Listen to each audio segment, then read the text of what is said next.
Swadikap. Good morning from Thailand, everyone. I'm 𝗡𝗃𝗂𝐻𝑒𝐴 from SCG International Corporation. I'm very much honored to be the host for today's event. I believe we have people from around the world joining the conference today. Some people from the US, some people from Africa, Australia, and of course, Asia. So before we get started, I'd like to check if everyone can see me and hear me on the screen. So you may press 9 in the chat box if you hear me and see me on the screen clearly, right? So all right? 9, yeah, I can see that. So seems like everything is fine and perfect, and we're ready to get started for today's event. I'm pleased to officially welcome everyone to SCG International Global CONNEXT 2021. Reinventing today to meet tomorrow's challenges. SCG International has conducted the annual Global Update event for the past few years. However, for this special year, we people around the world face a lot of challenges, the challenge of tomorrow. So today, we'll spend time discussing about future sustainability trends with sustainable technologies and solutions through this virtual conference by distinguished speakers from different parts of the world. The program will split into 2 sections, which include the topics such as net zero carbon journey and trends, air quality and energy saving, electric vehicle and electrify, as well as the next generation value exchange, including modern e-marketplace, financial technology, and supply chain agility. So before we get started of this exciting program, first of all, I would like to invite Mr. Abhijit Datta, Managing Director of SCG International Corporation, to give official opening remarks to all of us. Please welcome Mr. Abhijit Datta. Swadikap. Good morning and a very warm welcome to all of you wherever you are. Today we have together with us participants from all around the world, our customers, stakeholders, partners, employees, and friends. Thank you so much for sparing your valuable time to be with us. We have a great program today, great content, great speakers, and I hope you will enjoy the event. But first of all, let me spend a few minutes to talk about the background for today's conference. When we take a look at 2021, there are 2 broad narratives that come to mind. The first one is continuing disruptions. So the pandemic continued to grab the headlines. From the second wave to the third wave, from the Alpha to the Delta, and from lockdowns to reopening. On top of that, we had the shipping crisis. So in previous years, we used to have disruptions in the supplier country or in the destination country. But what we've seen in the last year is disruptions in what goes on in between. Yes, we saw the container shipping crisis triggered by an unprecedented hike in freight rates, which was caused, of course, by unprecedented container shortages. And finally, we had the energy crisis with unprecedented hikes in coal and oil prices, resulting in a lot of inflationary pressures. But despite all of that, there is indeed a second narrative for the last year. 2021 will also be remembered as a year of hope. Events restarted. So we had the Summer Olympics, we had the Eurovision, the Dubai Expo, vaccinations accelerated, and countries are reopening. Innovations, big ones, like SpaceX, but also startups. 40% of all the world's 800 unicorns actually achieved unicorn status in 2021, 40%. And finally, just a few weeks ago, we had the COP26 at Glasgow, which once again accelerated the focus of the world on sustainability. So 2021 is indeed a year of hope, and we can look forward to the future. So with that spirit in mind, we have selected our conference theme this year as Reinventing Today to Meet Tomorrow's Challenges. The challenges relevant for us for today's conference focus around three key trends. First, sustainability, a trend from dirty to clean energy, from dirty to clean mobility, and from more to less energy consumption triggered by efficient technology spending. The second trend is digital, a trend among B2B customers moving from physical to online. And the third is disintermediation, which is a trend for B2B sellers moving from physical sales channels to online end-to-end supply chains. So at SCG International, we are studying all of these trends, just like many of you, I'm sure. And while we look for a response to these challenges, we're all asking the question, what opportunities lie hidden behind these changes? Change is indeed an opportunity, and we all know the reason for that.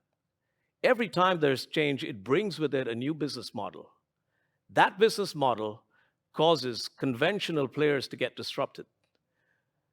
But the resulting vacuum actually opens up a huge white space.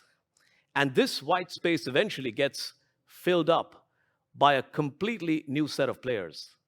Players who have been watching this with foresight, watching the opportunity far before the disruption actually occurred. And that's how they take advantage of the white space. So right now, as we speak, Zoom is filling the white space that was created by the disruption of what would have been a physical conference 2 or 3 years ago in a hotel somewhere. In the same way as food delivery apps are filling in the white space caused by COVID. So to discuss these interesting topics and to learn more about the issues and the potential opportunities surrounding them, we have 2 interesting sessions today. Session 1 is titled Navigating Future Sustainability Trends, where we have international experts from various industries who will bring in 3 different perspectives. The first one is from the world of real estate and workspaces. The second one is on technology driving healthy and efficient buildings. And the third one is around clean mobility and fleet electrification, or EVs, as we like to call it.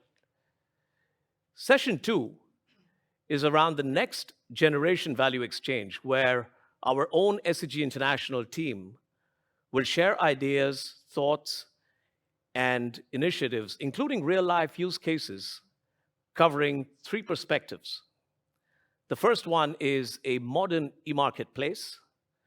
The second one is how financial technology, or fintech, is maximizing liquidity and driving trade.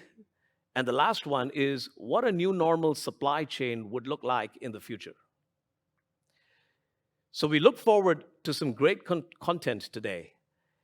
Finally, as I wrap up my opening remarks, I'm reminded that in previous years, we used to call this the global update. But a lot has changed since then. Today, what we need more than just an update is to connect. Because if we do, we can then share ideas, share capabilities, and actually try to build ecosystems to solve these problems together. So with that spirit in mind, may I have the pleasure to invite all of you once again to Global Connect 2021, and I hope you enjoy the event. Thank you.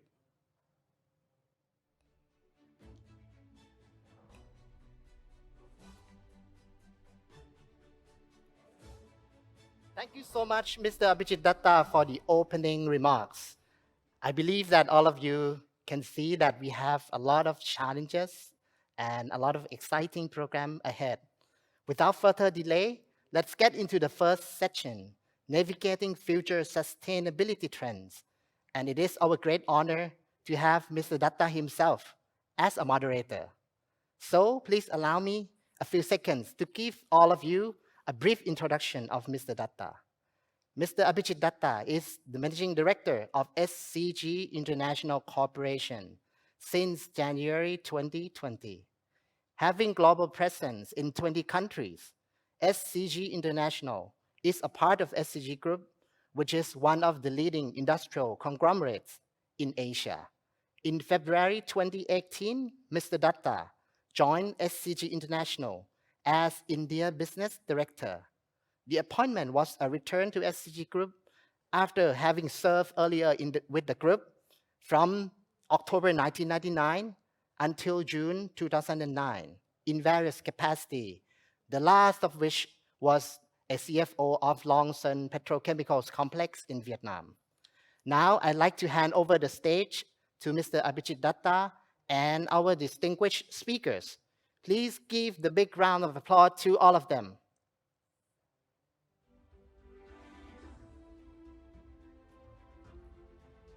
Thank you very much, Superkid, and welcome everyone to our first session, which is titled Navigating Future Sustainability Trends.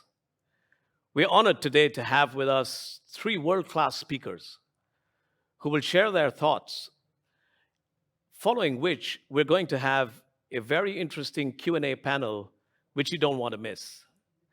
So may I start with a brief introduction to each of our three speakers today. The first speaker today will be Sam Mccree. Sam is APAC Solutions Lead Energy and Sustainability Services from JLL, or as everyone would know, Jones Lang LaSalle. JLL is a global real estate company. Sam leads the solutions development business at JLL's Energy and Sustainability team of sustainability experts. And Sam is a business leader with 20 years of experience supporting companies in managing their ESG challenges and advising clients on efficient business solutions across APAC and EMEA.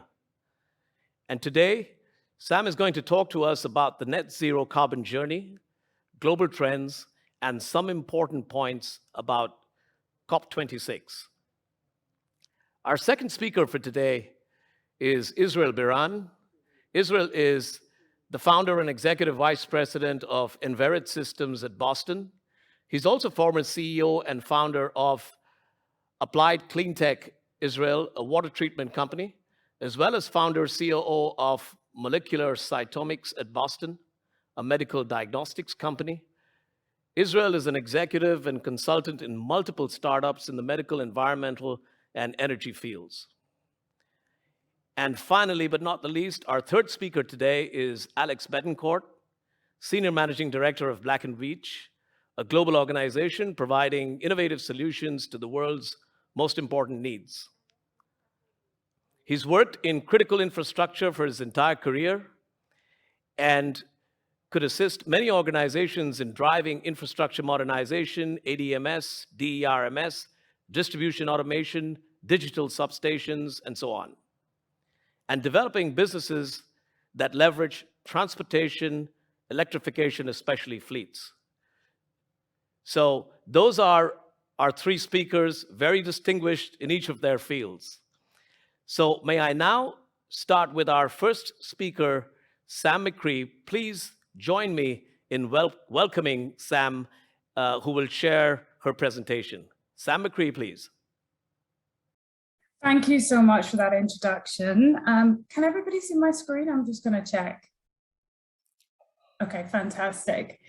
So as the introduction has stated, I'm from JLL, so I'm going to spend the next 20 minutes running through JLL's approach to sustainability. As I said, doing a bit of a deep dive on COP26, but more focusing on the challenges and some of the solutions. So if I move to the next slide, these are the four areas that I'm going to be focusing on. As the speaker mentioned, the race to net zero COP26 has just happened. So it's very important for me to kind of share my thoughts about what's happened, but more importantly, the takeaways from it and the action that's needed. And I think you'll find throughout my presentation, the word action is going to be raised quite a lot. So I would be remiss not to really start at the beginning and give a little bit of background. So we're 5 years on from the Paris Agreement. We've had this year the new UN IPCC report stating that we must plan for a 1.5-degree scenario or lower. So to do this, we're going to need to reduce reductions, and now, year on year, not 2030, not 2040, but now, if we're going to reach the 2050 target. So this really means aligning with science, and I will delve into what that actually means a little bit later. But I wanted to kind of set the scene by bringing it to Thailand. And I'm sure I don't really need to tell any of the participants the importance of this for Thailand. The impacts of climate change are becoming increasingly felt here in this region. The kingdom suffered the worst drought in 4 decades last year. Coastal areas, including Bangkok, are highly vulnerable to rising sea levels. Some are even forecasting that Bangkok could be underwater by 2050 if we don't take action now.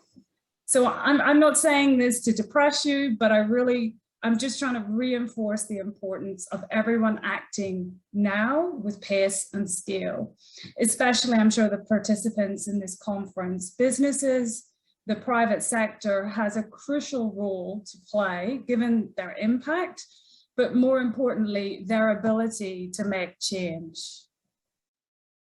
So as we all know, COP26 happened and ended last week, the climate conference in Glasgow, and we saw some progress. So there was a shift away from fossil fuels, some tackling methane issues, some making commitments around protecting nature and biodiversity.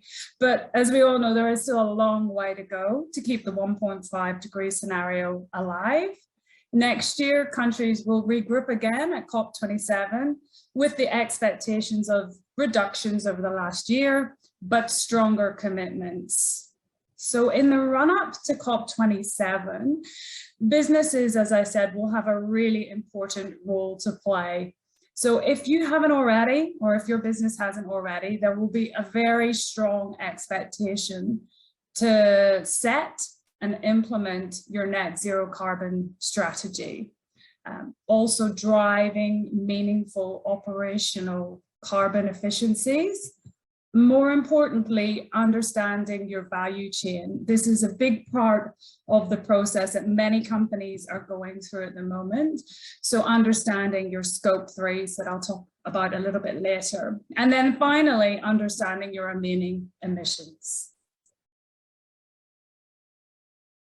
But what is really positive, and I think you'll all agree with me, is the number of commitments that have been made either to carbon neutrality or net zero, and in some cases even net positive. So meaning ending deforestation, eliminating the use of fossil fuels, sourcing energy through renewable sources, and more importantly, offsetting more carbon than being released. But we've really observed this amazing rush of commitments. My company, JLL, has made a number of commitments, as has SCG, and many, many more companies are expected to follow post COP26. In this slide, I really just wanted to take a second to really ask the why are companies making these commitments. In my view and my company's view, business as usual is not an option anymore. If you adopt a business as usual approach, you're at risk of being left behind. It's important to adopt sustainability principles to future-proof your business. We're seeing companies such as Unilever that have transformed into purpose-driven companies, so putting people before profit, but reaping huge benefits. Research has shown that prioritizing sustainability positions you really well in terms of being business competitive, employee retention and attraction, obviously your brand reputation, but also around investor and customer appeal, as well as obviously boosting the bottom line. And I'll talk a little bit more. There was lots and lots of commitments made post in COP26 within the investment field. And we're going to see a huge growth in this area. As I'm sure you're all aware, we're seeing a huge population growth, especially in this part of the world. With urbanization comes increased demand for services, goods, and obviously energy, hence the increase in emissions. Here in Thailand alone, emissions per person have risen by something like 50% in the past 2 decades, and it sets to continue if there's no change. So how do we meet this growing demand whilst reducing carbon emissions? So to address this crisis, setting climate goals aligned to science and then executing on the goals will be crucial. Science-based targets provide a clearly defined pathway for companies to reduce their emissions, but also helping prevent the impacts. And as I said before, future-proofing your business. Targets are considered science-based if they align to the latest climate science. So that was what was deemed necessary to meet the goals of the Paris Agreement. So in a nutshell, limiting global warming to well below 2 degrees and pursuing efforts where we are actually right now, pursuing efforts to limit warming to below 1.5 degrees. So there are a plethora of definitions around what carbon neutrality is, what net zero is. Some are confusing, some are actually conflicting. So the Science-Based Targets Initiative, which is a partnership between CDP, UN Global Compact, the World Resources Institute, and WWF, have recently published a corporate standard on net zero. So it's the world's first framework for corporate net zero target setting and is in line with climate science. So this standard includes guidance, criteria, recommendations for companies to set science-based targets consistent with limiting warming below 1.5 degrees. So it provides a common, robust, and science-based understanding of net zero. Essentially, the standard focuses on rapid and efficient emission cuts. So that includes your scopes 1, your own emissions, scopes 2, your electricity that you purchase, and scope 3 that's generated by your suppliers, but also your end users. Most companies, and this is really important in the standard, will be required to decarbonize up to 95% of their emissions. So this is a big difference between what is happening at the moment, where a lot of companies will offset, for example, up to 50% plus of their emissions. Now we're looking at only being able to offset up to 5%. Another big area that's very positive is the setting of near and long-term targets. And there will be a prohibiting net zero claims until you've actually met those long-term targets. So the aim is to avoid greenwashing or false claims. The last area I'd just like to share when we're talking around the science is going beyond the value chain. So going beyond the value chain to help mitigate climate change elsewhere. So leading companies may have the ability to do that to support other companies or countries that are not as fortunate to do so. So I would be remiss if I didn't mention the built environment. Obviously, I work at JLL. Real estate accounts for around 40% of global emissions, and in some cities it can be as much as 70%. So it really is important for my industry to respond to lowering their greenhouse gas emissions. So as urban populations continue to grow, studies have predicted that another 230 billion square meters of new building stock will be needed by 2060. So it's really crucial that corporates align their real estate targets to their climate goals. But first, why should the Built Environment Act? Probably quite an obvious question for most. It's obviously directly affected by climate change, from flooding to severe weather, but it also has the ability to be an agent for change.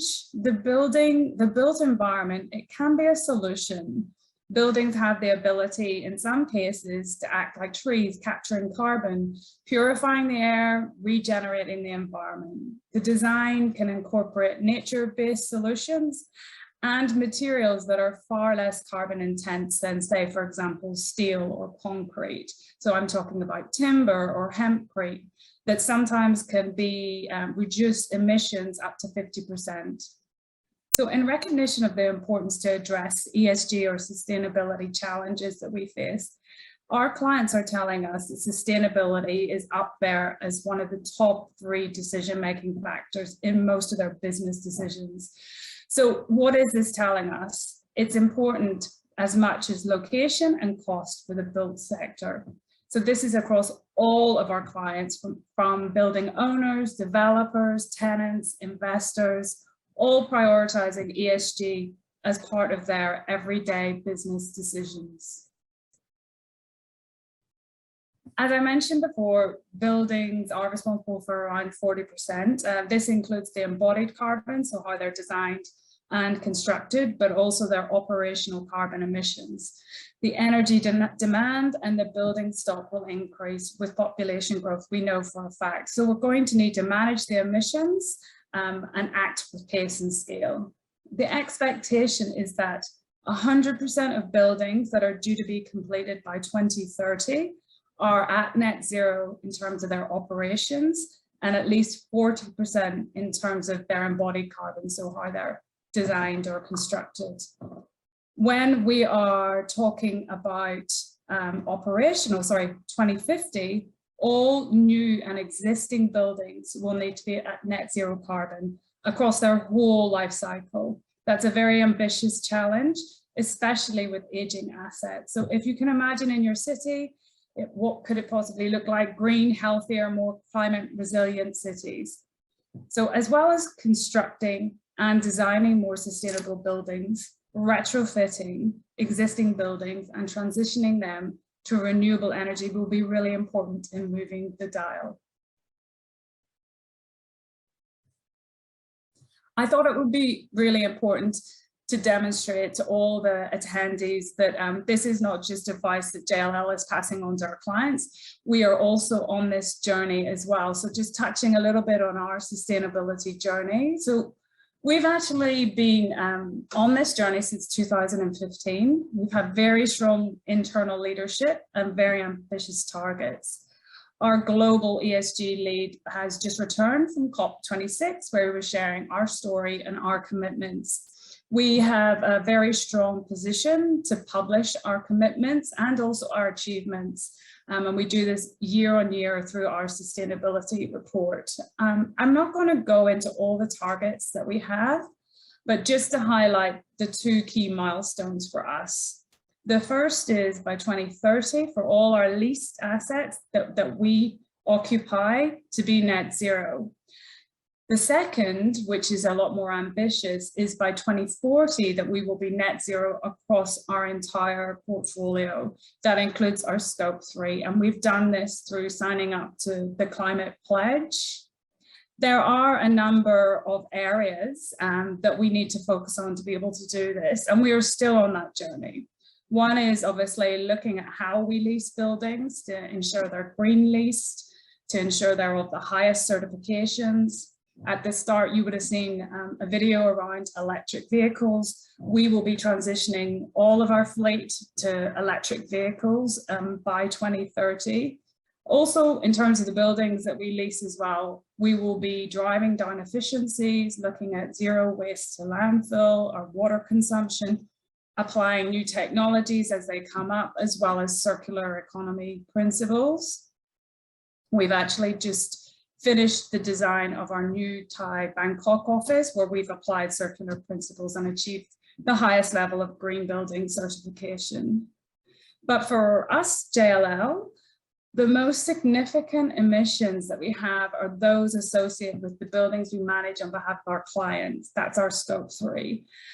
Therefore, for us to be able to meet our 2040 target, we need to work very closely in partnership with our clients to help them reduce their emissions. And so in order to do that, we have been building and growing a very strong team of sustainability experts across globally and in Asia Pacific to really work and partner with our clients in driving down their emissions to help them to get to net zero, which in turn will help us to get to net zero. So just in summary, I thought this was a really important slide to put up, but I'm sure I don't need to convince anybody here. There is clearly a very big case for sustainability. It's a win-win for all stakeholders. In my stakeholder, it will increase, in my world, it will increase the value of buildings, enabling higher rents. It will enhance your brand, your reputation. So if you're on the stock market and that has an ESG indices, it will increase your value. It also attracts higher levels of investors who have strong ESG policies, and this is a rapidly growing sector. Also, it secures higher prices that customers are willing to pay if it's aligned to their values. But I wanted to focus a little bit on employees and the value of employees. We've recently done a survey where we got feedback from our clients' employees around the value of sustainability to them. So from our research, it's a huge factor in where an employee decides to work. In fact, nearly 80% of 20 to 30-year-olds want to work for a company that actively involves them in sustainability experts. So we know from research, it's a key factor in retaining and attracting employees and the best of the workforce.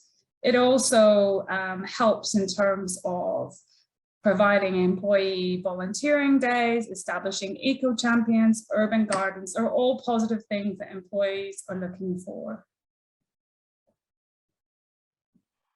So just in closing slides, I wanted to just say, so how do you define your own sustainability strategy? We all know having a robust strategy is critical, and we're seeing many of our clients have a really broad and quite comprehensive sustainability strategy at the corporate level, but there is some confusion how to translate that down to the day-to-day for implementation. So we often advise our clients in a number of key areas. Firstly, really define what does carbon neutral or net zero mean to you, your business, operations, your stakeholders. What are the principles that are going to drive your carbon strategy? Then when you're developing the strategy, ensuring it's flexible enough to encompass emerging technologies, also considering investment instruments and how they will support your strategy. And then importantly, articulate that strategy, especially to your employees and your investors so they understand and they can all be aligned to your strategy and vision. So technology and innovation were obviously central at COP26. They focused dramatically on scaling up clean tech and reducing costs. The built environment was no different. In particular, we saw commitments around concrete zero, steel zero, highlighting the desire to push the net zero carbon conversation beyond operations. And as I've mentioned before, the scale of retrofitting is a huge one. In the next decade, the figures being thrown around that over $5 trillion will need to be invested to decarbonize the built environment and set it on the path to be net zero by 2050. Thought leadership is a really important area for my company. Sharing our knowledge, disclosing our progress is key to our strategy. And so we've done this recently through partnering with organizations such as the World Economic Forum and Bloomberg Green to share our current thinking of how we can get to net zero within our sector, detailing the steps. So I've set up here a number of our research papers. If anyone is interested, please do feel free to take a look. There is much hope coming out of COP26, but obviously nothing can be taken for granted. None of the commitments will matter if they aren't followed up by swift action. This requires radical collaboration, all parties, all people, all companies, all NGOs, and all voices to tackle the climate crisis in an equitable and inclusive way. So at COP27, which is in just 1 year's time, the world will be looking for proof of action and bolder commitments. So in closing, I wanted to share a quote from the amazing Sir David Attenborough, who was at the COP26 conference. "We are, after all, the greatest problem solvers to have ever visited the Earth. If working apart, we are a force powerful enough to destabilize our planet, surely working together, we are powerful enough to save it." So that's the end of my presentation. Thank you so much for listening. And I'll pass back to Mr. Abhijit Datta. Thank you. Thank you so much, Sam. That was amazing. Lots of very interesting information and insights. I think what we are seeing clearly is that we're no longer talking about sustainability purely in terms of goals, but we're also talking about the structure. The structure around sustainability is clearly building up, so we're talking about processes, tools. You talked a lot about science-based targets, and we'd certainly like our buildings to be trees. That was a good one. And also, we certainly don't want Bangkok to go underwater by 2050, so that's our burning platform right there. So look forward to addressing and talking more about these issues in the Q&A session, Sam, so thank you for that. Next up is our second speaker, Israel Bhiran, and he will talk about healthy and efficient buildings. So please join me in inviting on stage Israel Bhiran. Israel, please.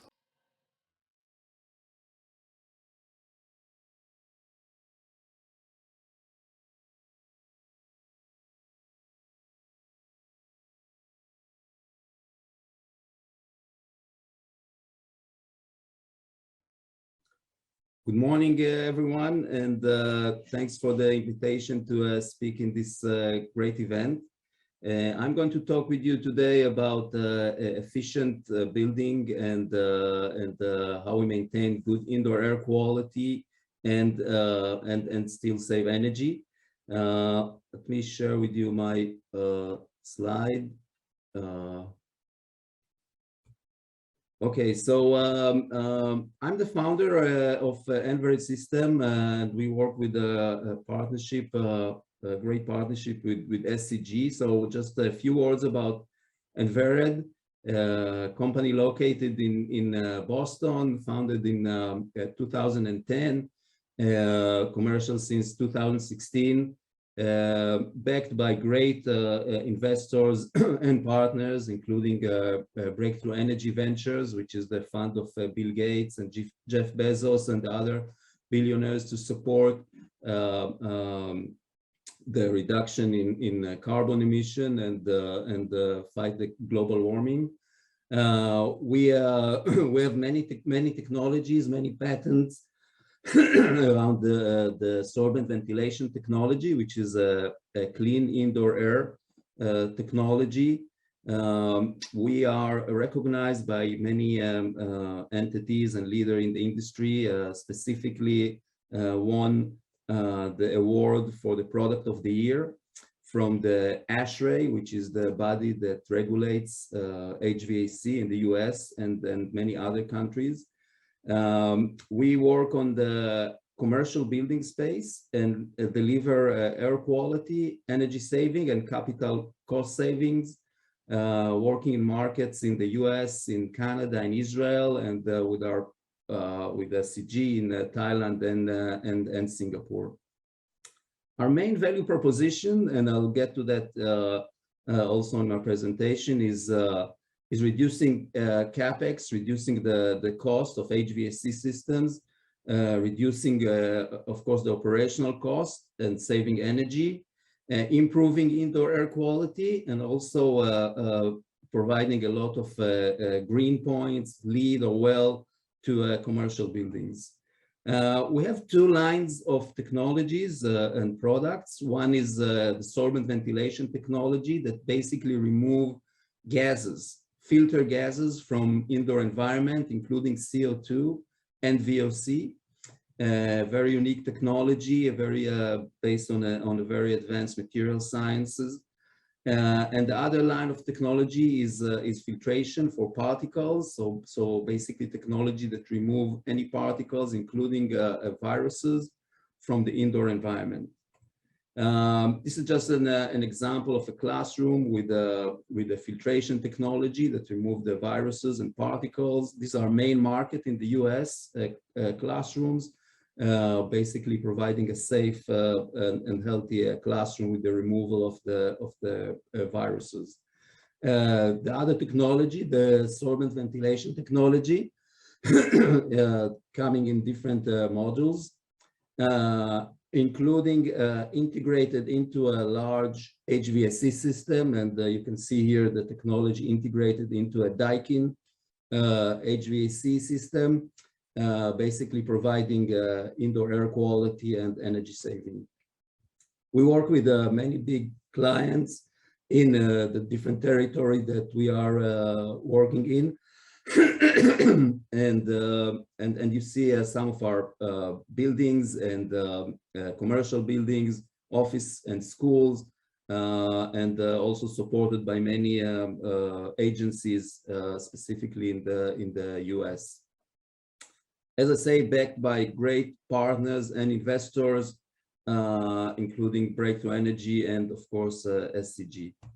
So let me get into the topic that I want to discuss with you today. Is really what's the new normal in building, or maybe to be more specific, how can we enhance indoor air quality without increasing the energy spent? So how can we make building both healthy and energy efficient? And this is a big issue, and these two things basically typically contradict each other.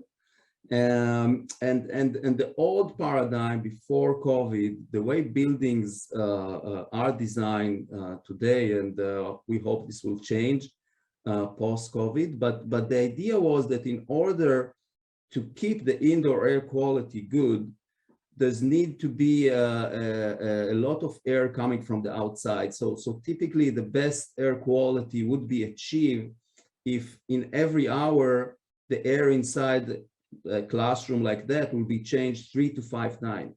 So really bringing a lot of air from the outside to dilute the contaminants that are creating indoor. This is a typical approach that was used and still used in commercial buildings. The problem with that is that all this outside air is very costly. And you see here at different levels of outside air, how the energy use intensity increase, and of course the dollar. So as you go and increase your outside air, you're spending more and more energy, of course, carbon, but also it costs a lot of money.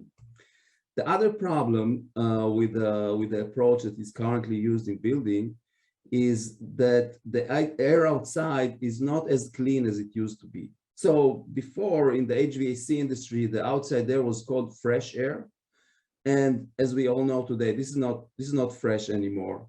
Right, with all the pollutants from the traffic, from airplanes, from factories, actually the air outside is polluted. But still, the many buildings are designed to bring this polluted air from the outside in order to maintain good indoor air quality, which really doesn't make a lot of sense. So what is the solution? And this is something that was really enhanced during the COVID. And made a lot of people think about the indoor air quality.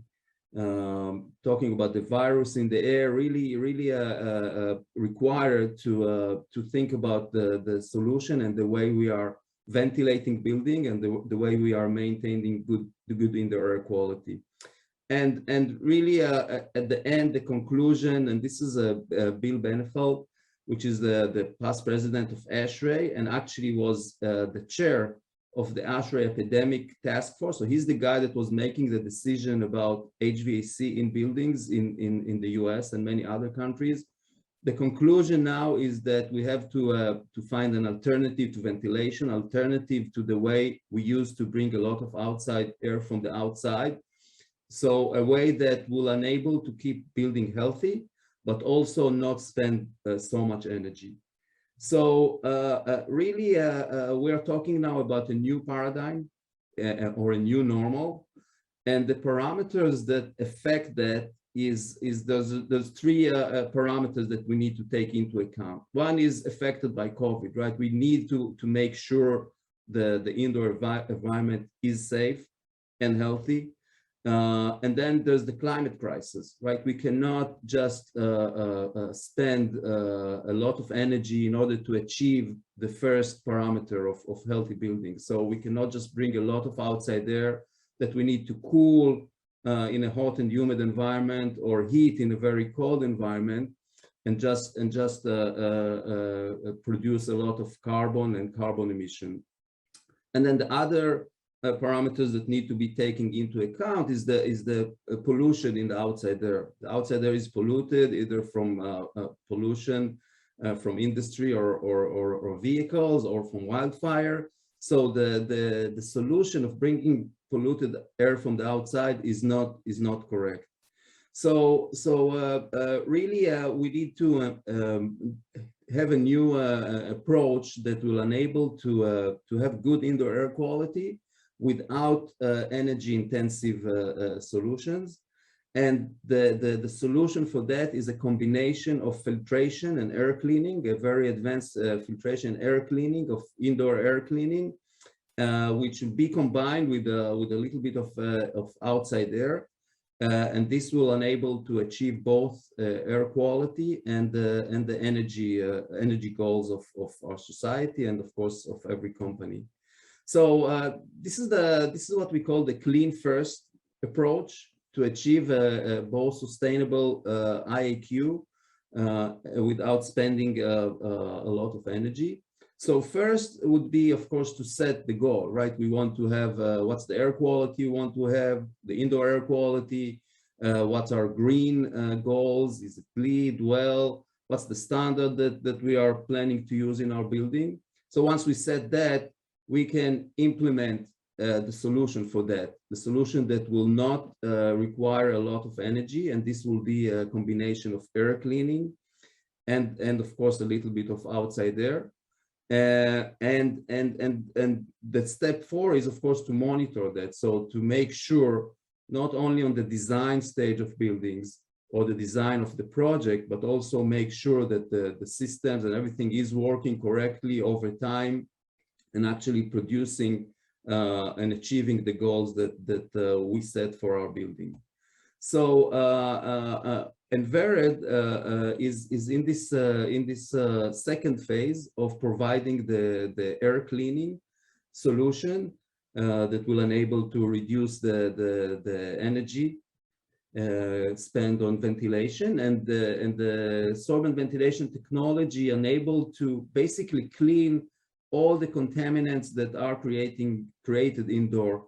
And as you see in this picture, there's many contaminated created, some from people, and the most significant one is CO2. So people are breathing CO2, producing it to the air. It has to be cleaned from the air, either by dilution or cleaning. And our technology is cleaning CO2, which is very unique and advanced technology, but also other gases that are emitted from furnitures, computers. So anything that is emitted into the air need to be cleaned either by air cleaners like our product, the HLR, or by air from the outside. So a combination of those two will enable to have a sustainable indoor air quality.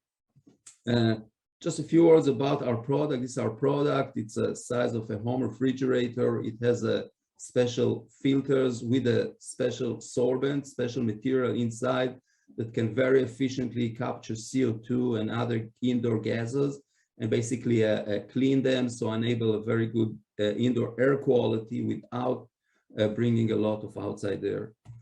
There's multiple products. They are connected to the system in different locations, either in the floors or on the roof, and by a very easy integration into a building HVAC system, it enabled to achieve the goal of clean indoor air. Just a few examples in a high rise, in an office space in New York City, multiple of these units are serving the full building. Just one example maybe of the effect of this kind of approach and our technology. This is an office building outside Boston with 8 HLR model, which is our product for cleaning the indoor air, really with the goal to decrease energy and maintain or keep good indoor air quality. So once our systems were installed, there was immediate reduction in the outside air that is brought into the building. Specifically in this location is located near a very big highway. So the air outside is pretty polluted. So reduction of the outside air, of course, help not to bring pollution from the outside. And the air quality in the building was maintained at a very high quality. This is a CO2 level between 700 to 1000 ppm, which indicate very good indoor air quality. And of course, most important, the energy was reduced by almost 80%. The energy consumption, saving in kWh, of course in dollars, reduced 117 tons. So all these benefits basically from bringing much less outside air, and also this is a very economical project with a less than 3-year payback. So we believe that this is an approach that should be implemented in as many buildings as possible to enable both indoor air quality without spending too much on energy. This approach was tested by many government entities, including the Department of Energy and different utilities in the US, which are starting to adopt it. Of course, by ASHRAE, which is the main regulator body, and now recommending this technology to be implemented instead of the more energy consumed approach. The technology is implemented in commercial buildings, basically a large commercial buildings, again in the US, and together with our partners from SCG. And really to summarize, and the take-home message here is that there is a way to keep building healthy and safe without spending energy and without producing a lot of carbon emission from buildings. And the way to do it is by advanced technologies, advanced filtration technologies that can both clean gases or remove the gases that need to be removed from the indoor air, and also other particles and viruses. So once you have that, you don't need to bring a lot of outside air. You can save a lot of energy and have buildings with good IAQ, sustainable, and with less carbon emission. Thank you very much, and we'll be happy to answer questions on the follow-up discussion.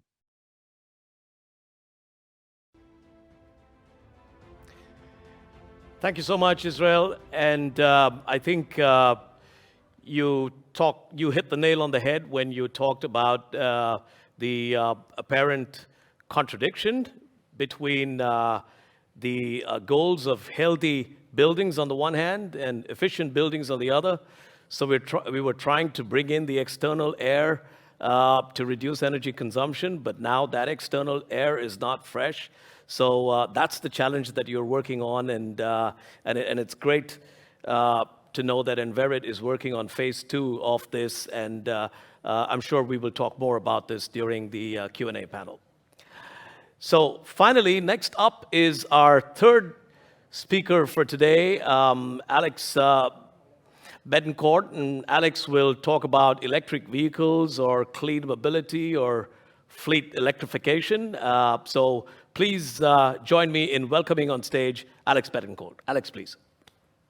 Thank you, Mr. Dato. And thank you for inviting me to be here in Bangkok with you. And thank you to SCG International for hosting this event for us.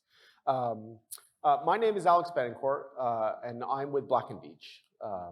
And so what I hope with the session is to sort of tie in some of the themes that we've already heard this morning together about sustainability and how companies are moving towards sustainability and what that means in real terms, as well as with air quality and how we see fleet electrification playing a role in that. For those of you who don't know, Black & Veatch is a large global engineering firm. We're headquartered in Kansas City, and we have around 8,000 professionals around the world. And we've always focused on what we call critical human infrastructure: power, water, telecommunications. And with that experience, we were lucky enough to be real pioneers in the electric vehicle industry. When Tesla built out its first supercharger network in the US, they asked Black & Veatch to be their engineer, and we built out hundreds and hundreds of their sites. And we're currently building out Electrify America's network in the US as well. We've taken that experience, and we're building some of the highest power EV charging around the world, in Europe and Asia and around North America. And we've paired that with our skills in building solar and energy storage, and we're pulling all that together to meet that sustainability challenge that Sam laid out earlier today. Today, I'm going to talk about fleet electrification and what that means for the companies that SCG works with and many of the people who are participating in this webinar serve, and where are the opportunities there. When Tesla in 2017 announced that they're going to roll out a Tesla Semi, it really made the entire trucking industry stand up and pay attention. They saw this upstart, and this is 5 years ago now, who was just making a few cars at the time. They didn't have a market capitalization of $1 trillion, but they said, hey, we think we can build a better truck. We think it'll be more efficient, and we think that it's going to have a big impact on the market. At the time, a lot of the traditional trucking companies said, oh, that's not possible. You'll never be able to make enough batteries light enough to run a truck. But what we've seen over the last few years is Daimler, who's the biggest truck maker in the world, has announced their line of electric trucks, and we're starting to see them hit the roads this year. And we see new upstarts like Line Electric enter the market with trucks specifically for yard tractors, heavy duty. And so this is becoming a real opportunity. Commercially available trucks are coming onto the market, and where are the opportunities there? A lot of this has been enabled by just the drop in battery prices over the year. You think of an electric vehicle needing a 200 kilowatt hour battery, 300 kilowatt hour battery. An electric truck needs something far more than that in order to do its daily routes. And the fall in battery prices has made that possible. And we see global EV adoption, and that EV adoption isn't just happening with passenger vehicles, but it's going to be happening across all the different vehicle classes. And so this was a Bloomberg New Energy Finance projection. And what we're seeing when we run the economics and talking with our clients, we think we're going to accelerate from the numbers that we see here. All of this is driving towards overall mega trends in transportation, right? Not only will electric fleets be more competitive than diesel fleets, but that's going to drive a lot of demand for new green power to fuel those fleets. And those fleets, those vehicles, will start becoming connected. They'll start transmitting terabytes of information back to their fleet operations headquarters, between each other, between the vehicle and the roadway.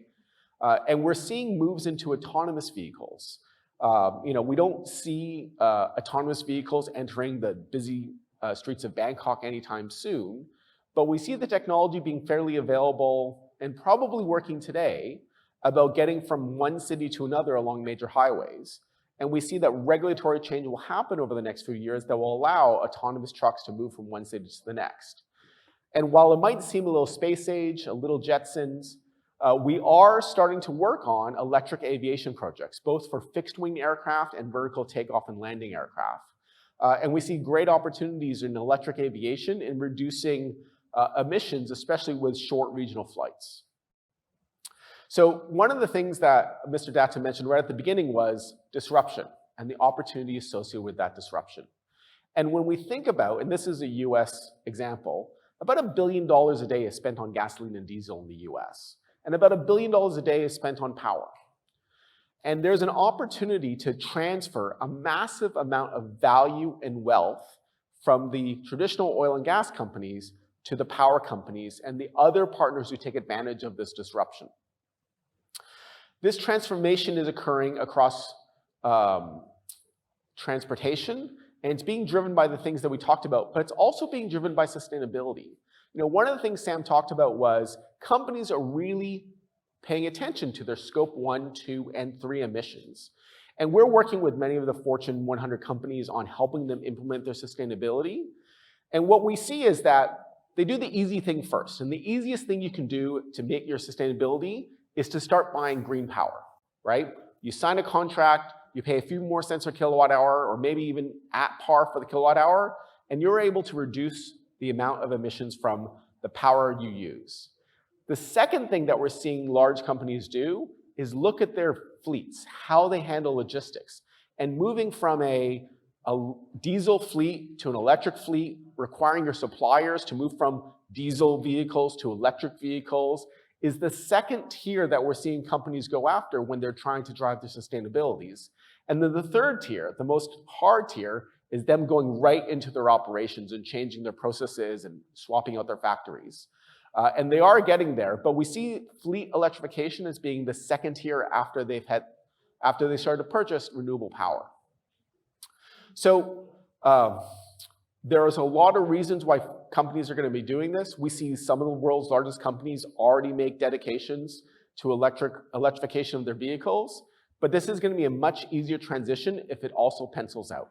So I want to talk about the economics of fleet electrification, because we see economics in most markets around the world starting to improve. That's going to drive this change just on a business case perspective.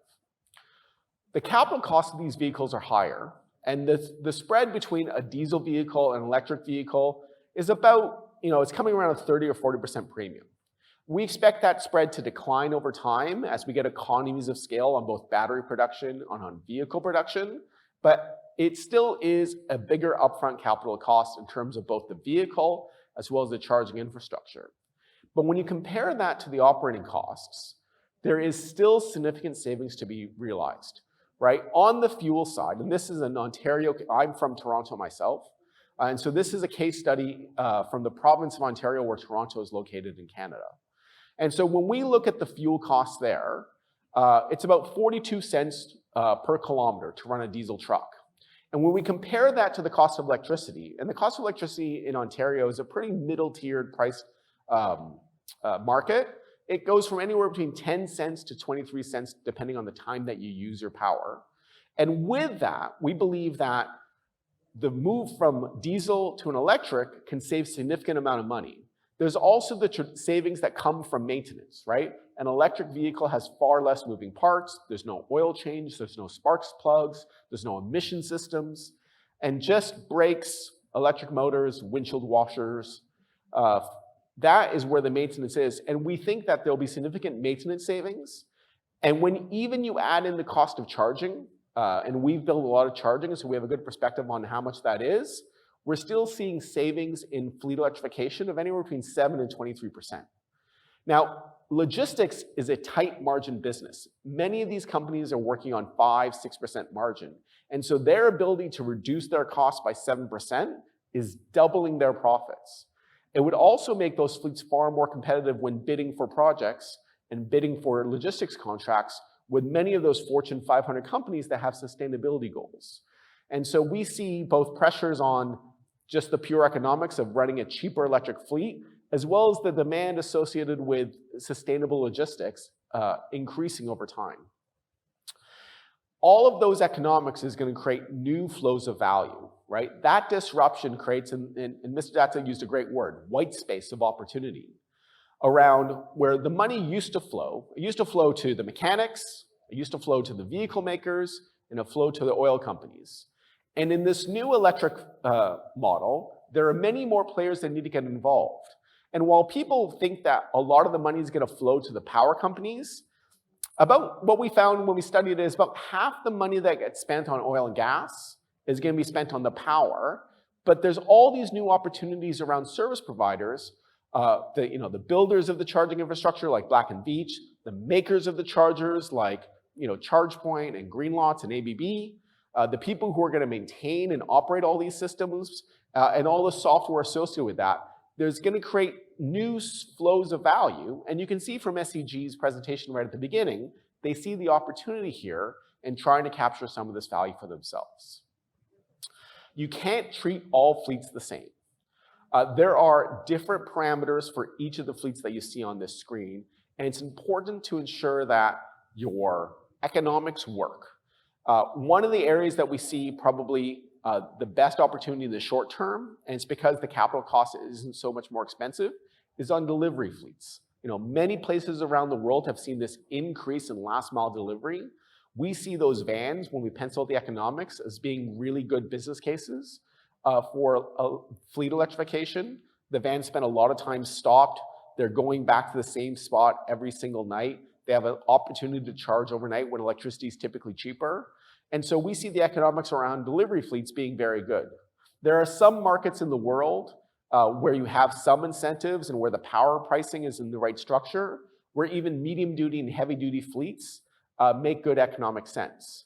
And the other area that we've started to see recently is that in ports, airports, marine ports, rail yards, and the vehicles that run around those ports, they spend a lot of time stopped. And so by moving them from diesel to electric allows those ports to hit their sustainability goals as well as for them to save money. Like I said, today, not all these business cases pencil out, but there are enough business cases, enough use cases, and enough jurisdictions that pencil out today that makes the economics of fleet electrification work. And then you can see just below that green section there that there's many jurisdictions and many use cases that with a bit of improvement either in increased oil prices, which is happening now, decreased power prices, which will happen over time as solar and solar becomes a bigger part of our power grids, or government incentives that can really improve the business case and move many of those dots up into the green where it's positive both from a TCO efficiency perspective and from a business case perspective. So all this new flow of value is creating new entrants, right? Because battery costs are moving down, sustainability is accelerating, governments around the world are trying to make this a valuable and central part of their policy, and the vehicles are just getting better and charging is getting faster. That all that inertia is forcing new businesses to enter this opportunity. And we're seeing a glowing list of providers, right? There are many people, many large fleets who are starting to electrify their fleets themselves. We're seeing the oil and gas companies who see the future trying to get into this new charging infrastructure. We see the makers of the vehicles themselves and the large leasing companies of vehicles get into this business. The power companies, instead of the oil and gas company providing the energy in this equation, it's the power companies that are going to provide the energy in this equation. We're seeing them enter the market. And then we're seeing entirely new energy providers, right? People who spotted the opportunity, are investing the capital, and are going to enter the market. And we think that the ones who are going to win in this market is really going to be around the financial model, right? So who has good financial models? Who's able to amortize the cost of the charging infrastructure over the longest period of time? Who has established relationships in the market? Right? The power company really hasn't been in the vehicle market before. How are they going to convince the Amazons of the world and the Pepsis of the world to go electrification and electrify their fleets with them? Location, where you have this infrastructure is going to be important. It has to be where the vehicles are going. And then who can get to the market at speed? We see real regulations driving this market forward, right? Just in California as a case study, there's something called the California Air Resources Board, and they manage the air pollution in Los Angeles. And if you remember in the 1980s, you would see pictures of Los Angeles and it would be entirely covered in smog. And the California Air Resources Board, over the course of successive regulations over the last 30 years, have cleaned that up. They've changed out the vehicles so that those vehicles don't emit all that PM2.5 and nitrous oxide. But now they're going to move towards getting those vehicles not to emit any CO2 as well. We're seeing mandates that any warehouse is going to have electric vehicle infrastructure on site, electric vehicles moving out of those warehouses. If not, there's going to be penalties associated with that. We're seeing a lot of mandates around by 2035, half the trucks in California are going to have to be electric, outright bans on diesel vehicles. And we're seeing many other states in the US market match their lead. In other jurisdictions around the world, we're seeing regulations around zero emission zones in the centers of cities. And we think that's going to force logistics companies to swap out fleets from electric to diesel in order to meet those regulations. Black & Veatch has many resources. You can download them at that URL around fleet decarbonization if this is something that you're interested in and want to learn more. And with that, I'll pass it back to Mr. Datta for the panel discussion. Thank you so much, Alex. We clearly saw the promise of electrification and how it's been developing over a period of time. And with all these interesting things happening, both on the technology side and on the commitment side, and you talked a bit about the economics as well, these will be interesting points to talk about during the panel discussion.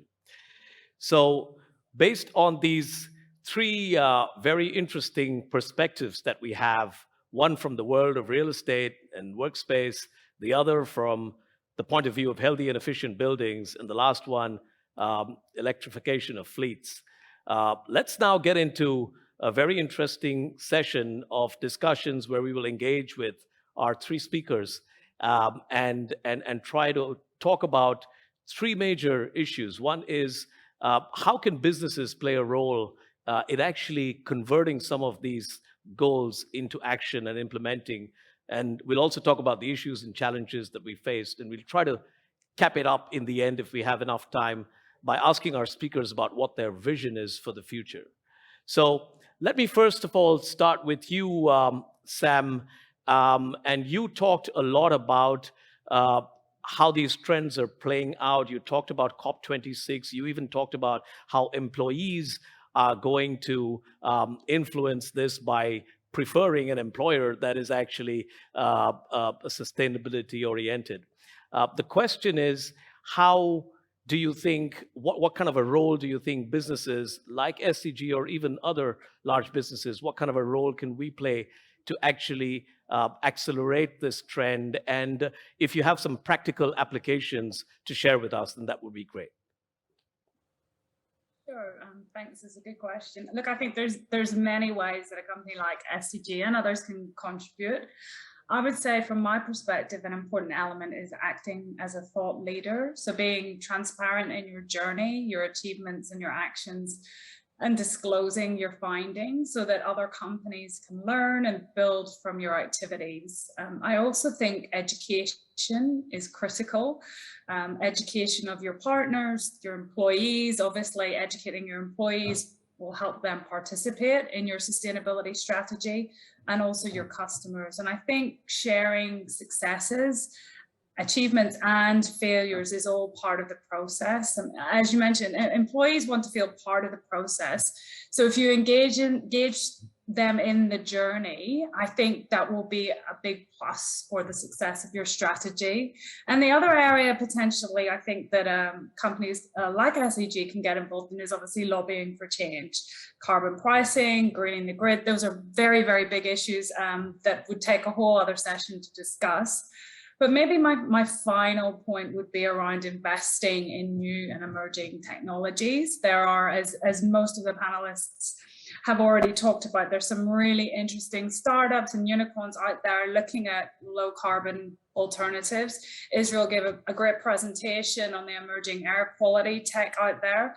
You know, there's some really interesting technology around hydrogen options, obviously carbon capture and storage, and nature-based solutions. So it'll be really important for leading companies to go beyond and aim for that net positive. So taking more of the emissions out than they put in. So, we're looking at the likes of Microsoft and Google and even, Coldplay, the band, all investing in companies like Climeworks. It's the world's first CO2 removal. So I think, there's lots and lots of different areas that you can focus on, but for the larger companies, I really think it is about placing yourself there as a thought leader and investing in the space so others can learn. Thank you. Thank you for that, Sam. Let me now turn to you, Israel. You talked a lot about the technology behind the healthy and efficient buildings. The question is that sometimes the technology is out there, but what's also important is business players need to actually get in and play the right role to actually implement this. So the question is, what do you think, what kind of a role can businesses, of course, SCG is working alongside with Enverit, but in general, what kind of a role can businesses play to actually accelerate this trend towards healthy and efficient buildings? Israel, please. Yeah, sure. So definitely there's a big role for large companies, and SCG is an example, actually a very good example, working with SCG. And I'll join Sam and specifically from a point of view of a technology innovator, the need for companies like SCG to help to adapt this technology is critical. So new technology in any field is really hard to push into markets. There's a lot of resistance to new technology, and although this is for very good reasons, and many people are understanding the problem of climate change, still at the end of the day, people are resistant, are very conservative, and it's really hard to push these kind of technologies. And this is where large companies can be very important.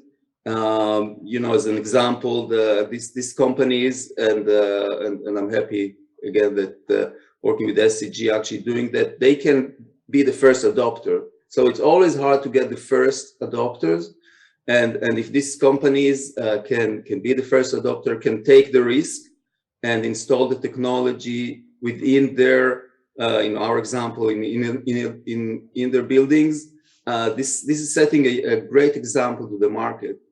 And it's hard because the first installation, the first projects are always expensive. You cannot go only by ROI, right? You cannot just say, okay, this technology need to get a payback of 2 or 3 years, and this is the only way I'm going to install it. No, you need to take a risk on the first projects and say this is a larger ROI, which will go down with time. But we need to help technology companies to push and to get into market.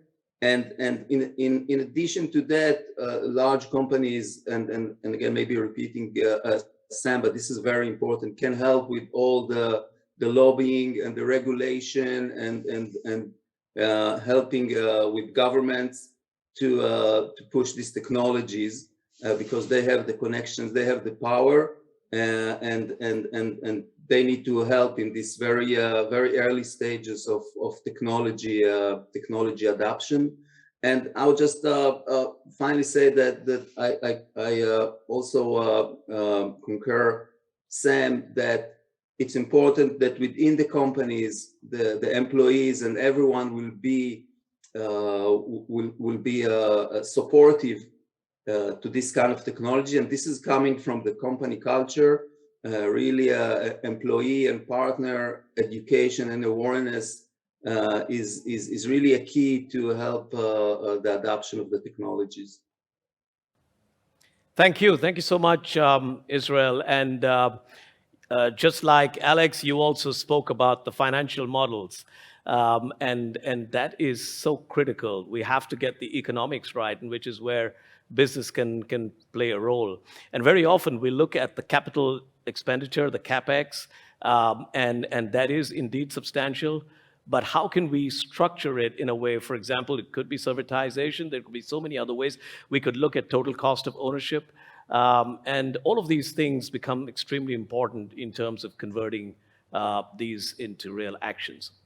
So let me now turn to you, Alex, and the question is, why now, right? So we've been talking about electric vehicles for a while, and from your presentation, it was very clear that you're looking at it pretty optimistically in terms of the timing. So the question is, why do you think this is the right time when some of these electrification projects that we've been talking about for a while will actually start happening?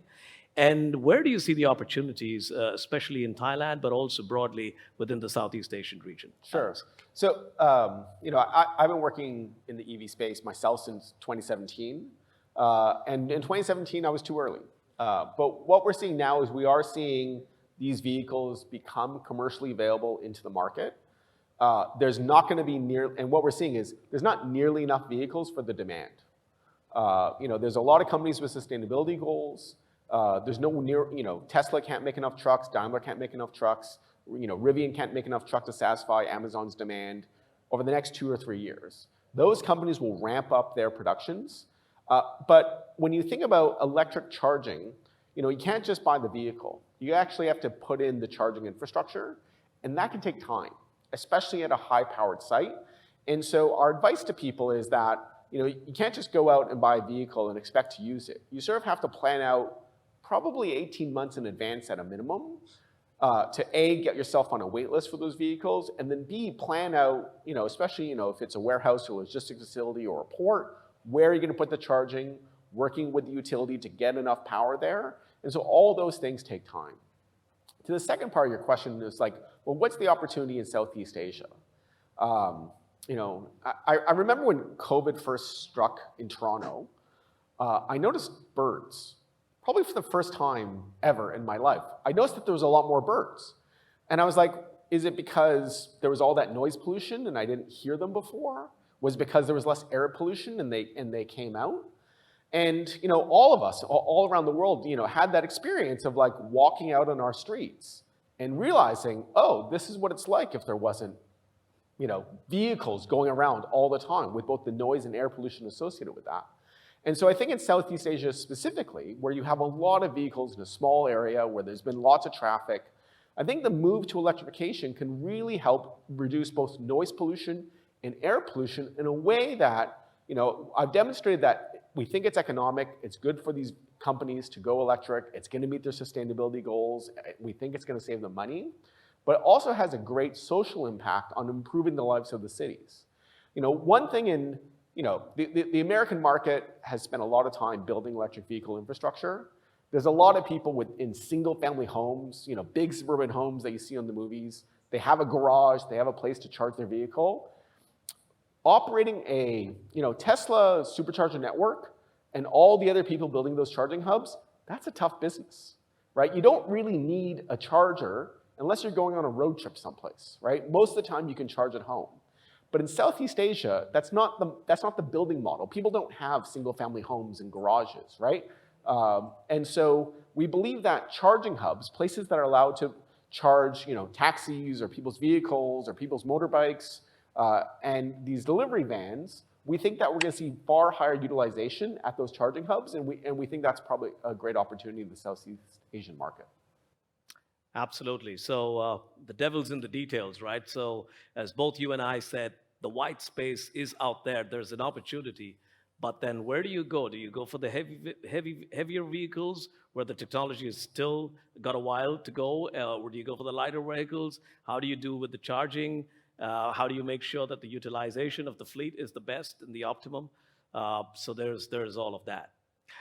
Thank you for that, Alex. And let's move on to the second round where we'll try and address the challenges. So we've got a bit of clarity now about the goals. We've got a bit of clarity about what role businesses can play. But there's obviously a lot of challenges. So let me start with you first, Sam, and ask you, where do you see the key challenges in the world of real estate that you're involved in terms of converting these great buildings into trees, as you said?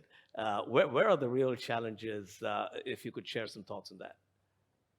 Sure, absolutely. Well, maybe I'll just start off by saying, like, most companies occupy our own businesses and buildings in some shape or another, be it a data center, a hotel, an office. So everybody has a carbon footprint that can be reduced, and meaning, you know, we can all play a role in this climate crisis.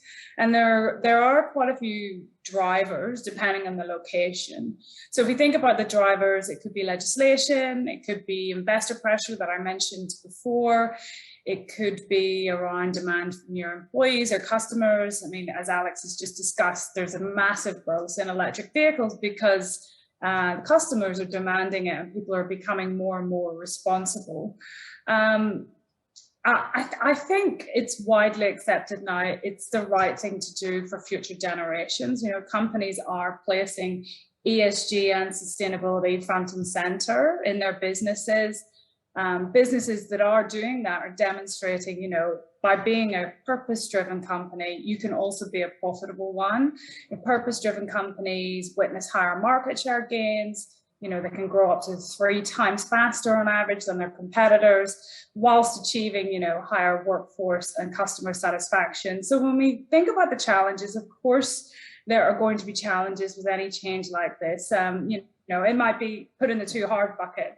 It might be due to lack of resources or investment or even management support on the why. But when I think about the built environment, really the challenge is related to the growth in demand. Developers just can't keep up with, you know, the demand for carbon neutral buildings.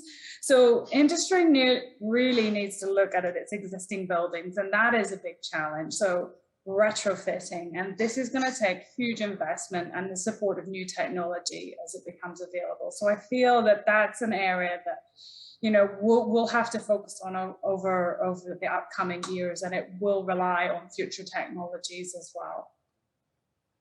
Thank you, Sam. Turning to you, Israel, on challenges, I think you talked a lot about the healthy and the efficient buildings. But I'd like to explore a little bit more with you about how the situation has changed after the COVID pandemic, because prior to that, there was a lot of focus on the external air, and that has taken a completely different dimension with COVID. So how do you address those challenges, as you clearly pointed out in your presentations, between healthy and efficient, and where do you see the real problems and the opportunities, Israel? Yeah, sure. So definitely COVID is posing a challenge on this concept that you can achieve a great energy saving with actually reducing the outside air, because there was when the pandemic started, people and also many experts were recommending to actually bring a lot of air from the outside in the building. So I mean, the fear was that there's viruses in the building, and in order to reduce the amount of viruses, you need to bring a lot of outside air. So this is a challenge now to saving energy, because you reduce the amount of outside air. But you know, every challenge brings an opportunity, and we and many other in the industry, we were really taking the scientific approach and really researching that. Definitely bodies like ASHRAE in the US, and also leading universities like Harvard and MIT really understood that this is a big problem. There's a big tension, right, between bringing a lot of outside air in order to mitigate the COVID, and the much bigger problem that we have with the challenges of climate change, and the fact that bringing a lot of outside air actually increase significantly the amount of energy that building will require, and also is actually not healthy, because actually the air outside is polluted. So So really, with time, a lot of research was done, and we were involved with that. And the idea today is that actually the best approach for both having healthy buildings and saving energy, which is the key, is filtration and I would say technology. So basically, the technology today, and this is not a new technology, it's actually very traditional filtration technology in any building can mitigate much better the COVID and in a much better controlled way without the need to bring air from the outside and to waste a lot of energy. So this is really the common recommendation between all the leading entities. And there's a challenge now to educate both the public and the expert in that, but this is definitely the approach. I would say on the flip side of that, the opportunity is that there's a lot of awareness now that wasn't before COVID to indoor air quality. So before, this is not a topic of high priority, but today people understand that when they look at the building, you know, either if you are a developer, a design, or even a tenant in a building, you want to understand what's in your building, what's the building owner is doing in order to keep the building healthy, but also not waste energy. So then this is the opportunity where you can get technology like ours or technology that mitigate both, because there is a demand. There is a demand from tenants, from companies that now asking questions and want to make sure that their building is operated at the best way from both perspectives, both health and energy conservation. So we see a lot of interest in that and a lot of emphasis on both subjects, which is good, because now we and the technology that we have are taking a much more important part in the decision making of buildings. Thank you, Israel. Every challenge is an opportunity. Love that. And I know that your organization is working hard with the technology, and I'm sure that you will be able to come up with solutions and communicate those to us. Turning to you, Alex, on challenges on electrification, I think we must talk about charging. When we do surveys here in Thailand, then mostly, I believe, like in most countries, people are all excited about electrification, whether it's in the B2B or in the B2C segment. But people do have worries about charging because this is totally new. And what do I do if my car is just stuck in the middle and there's no charging station around? Is the electricity going to be stable enough, and so on? So maybe you want to share your thoughts on that. Sure. It's definitely a fear. You know, we saw this great study out of Japan. It was one of the first van fleets to electrify. And what happened is, you know, most vehicles, especially, you know, vehicles that are part of a company's fleet, return back to the same place every night.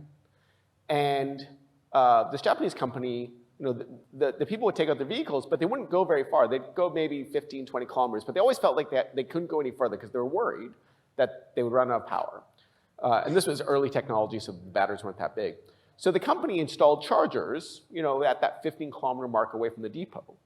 And then people started to use those vehicles, and they went 40 or 50 kilometers, and they never used those charging infrastructures. They just needed the comfort that it was there if need be.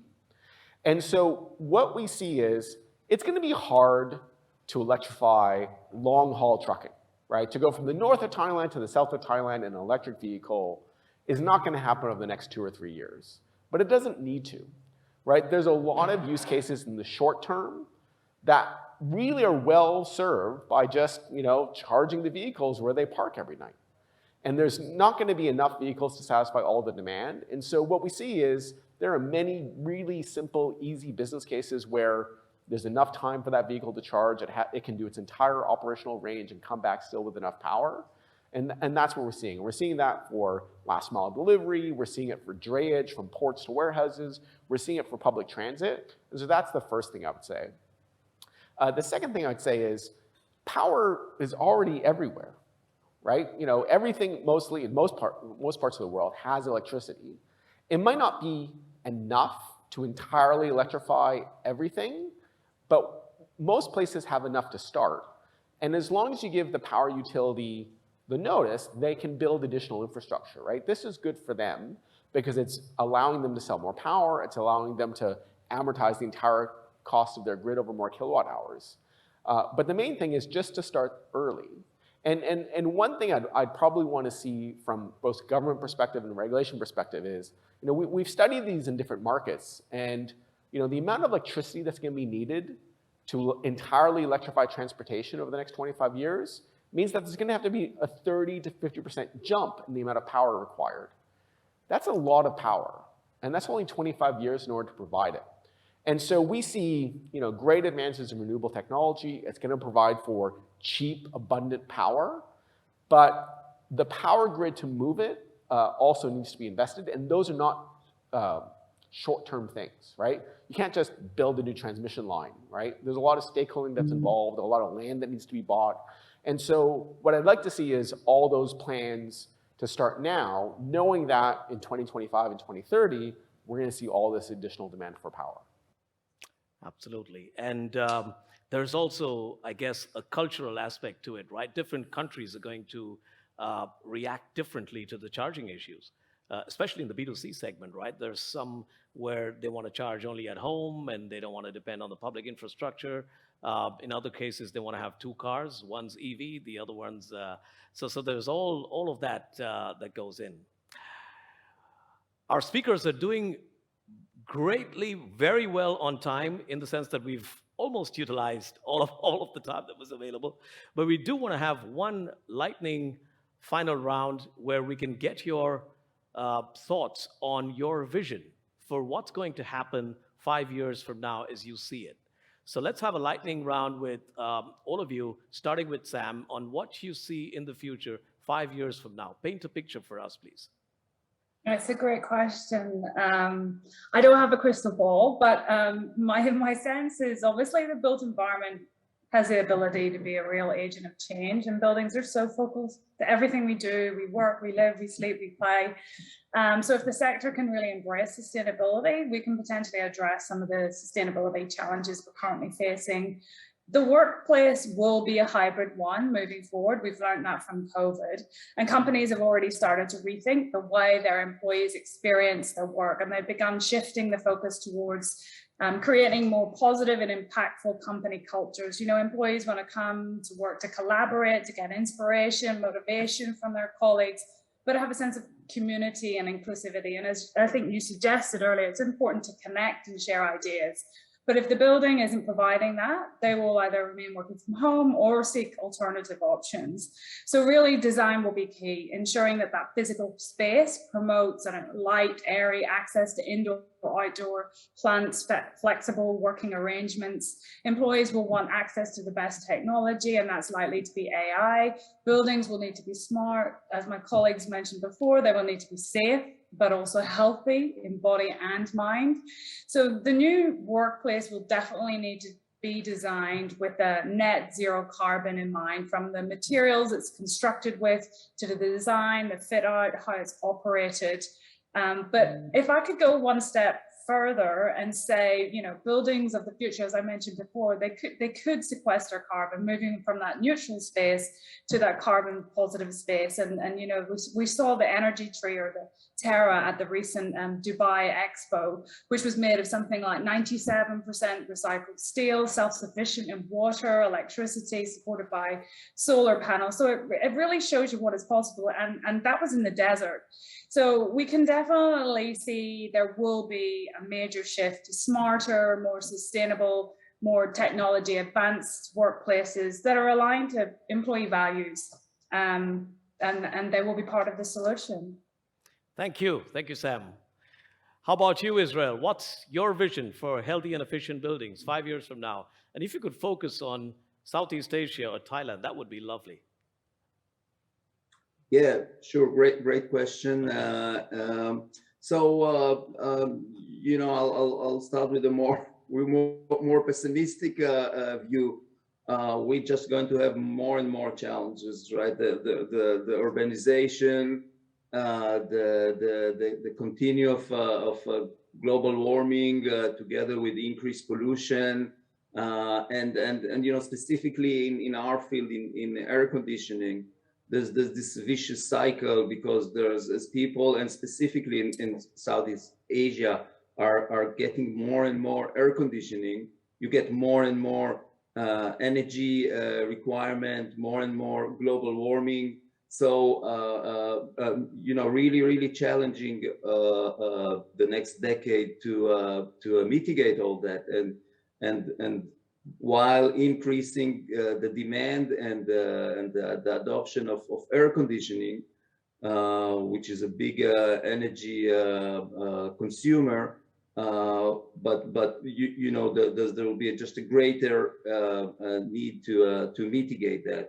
And again, as a technology person, as a great believer in technology, I agree with Sam that the solution will be technologies. So. And there's many technologies now in the early development stage that we're aware of that would mitigate that in the different segments of the built environment and HVAC, starting from a new concept for air conditioning and new approaches for building construction, for design of building, materials, and new sensors, and that are connected to AI and robotics.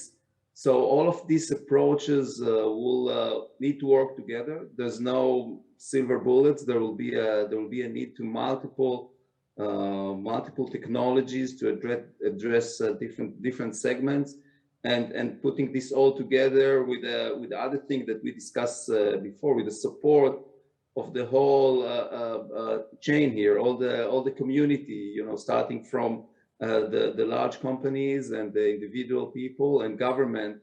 So this all will need to work together to mitigate the real big challenges that we're going to have. So. On one hand, I'm not too optimistic because we'll just have continue the problem and the issue of global warming, just that will become worse.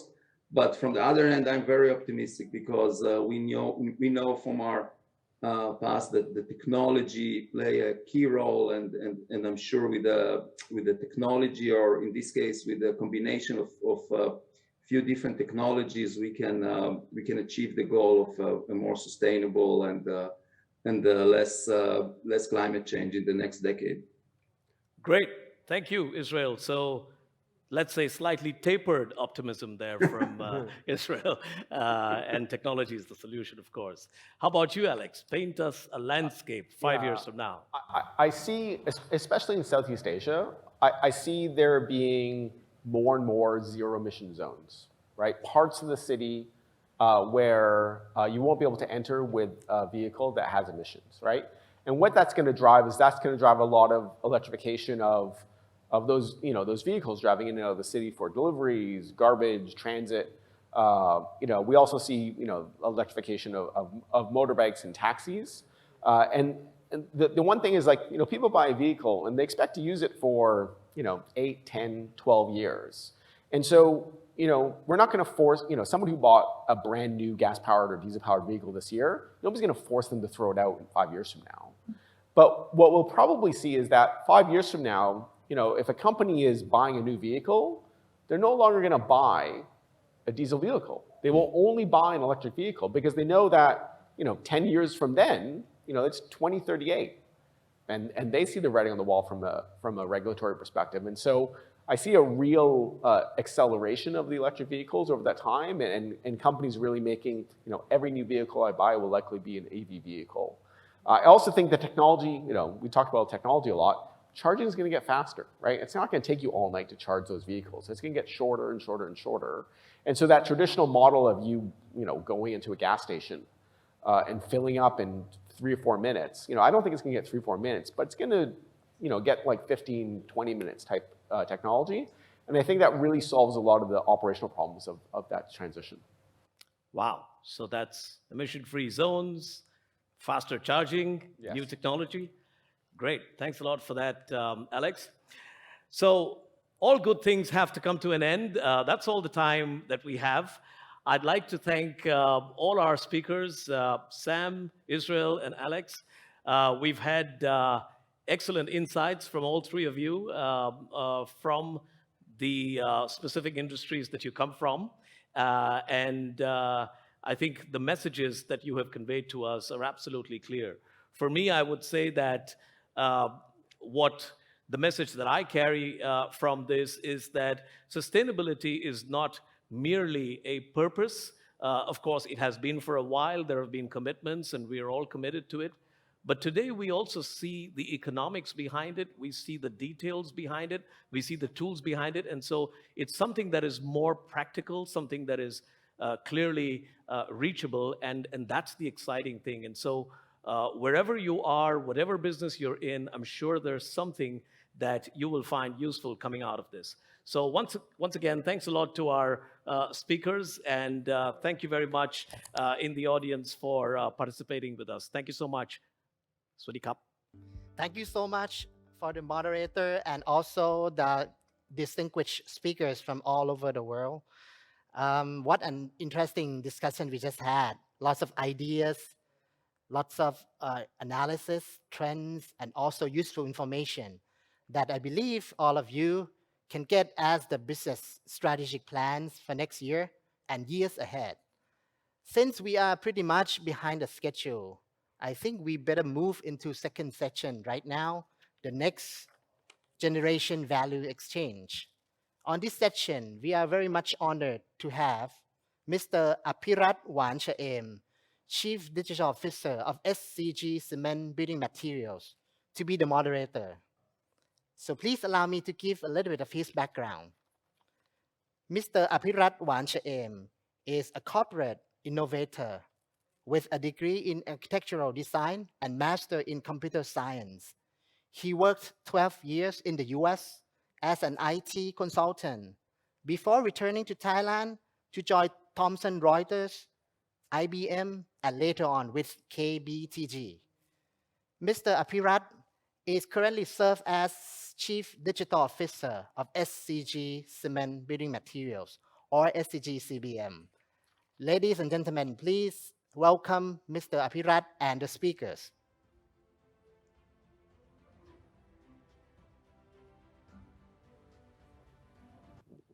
Hello, good morning, club, everyone. I'm so excited. I'm telling you, I'm buying an EV right now. But before that, let's take it down a little bit. I mean, the morning session with Pidata was very inspiring. We look at all the macro trends and movements of the whole world. For this session, the second panels will bring you down to the earth a little bit, and then we'll talk about how to a little bit more. We'll show you best practices and lessons learned from some of our successful businesses to take it forward into the future, exactly how we can make it happen.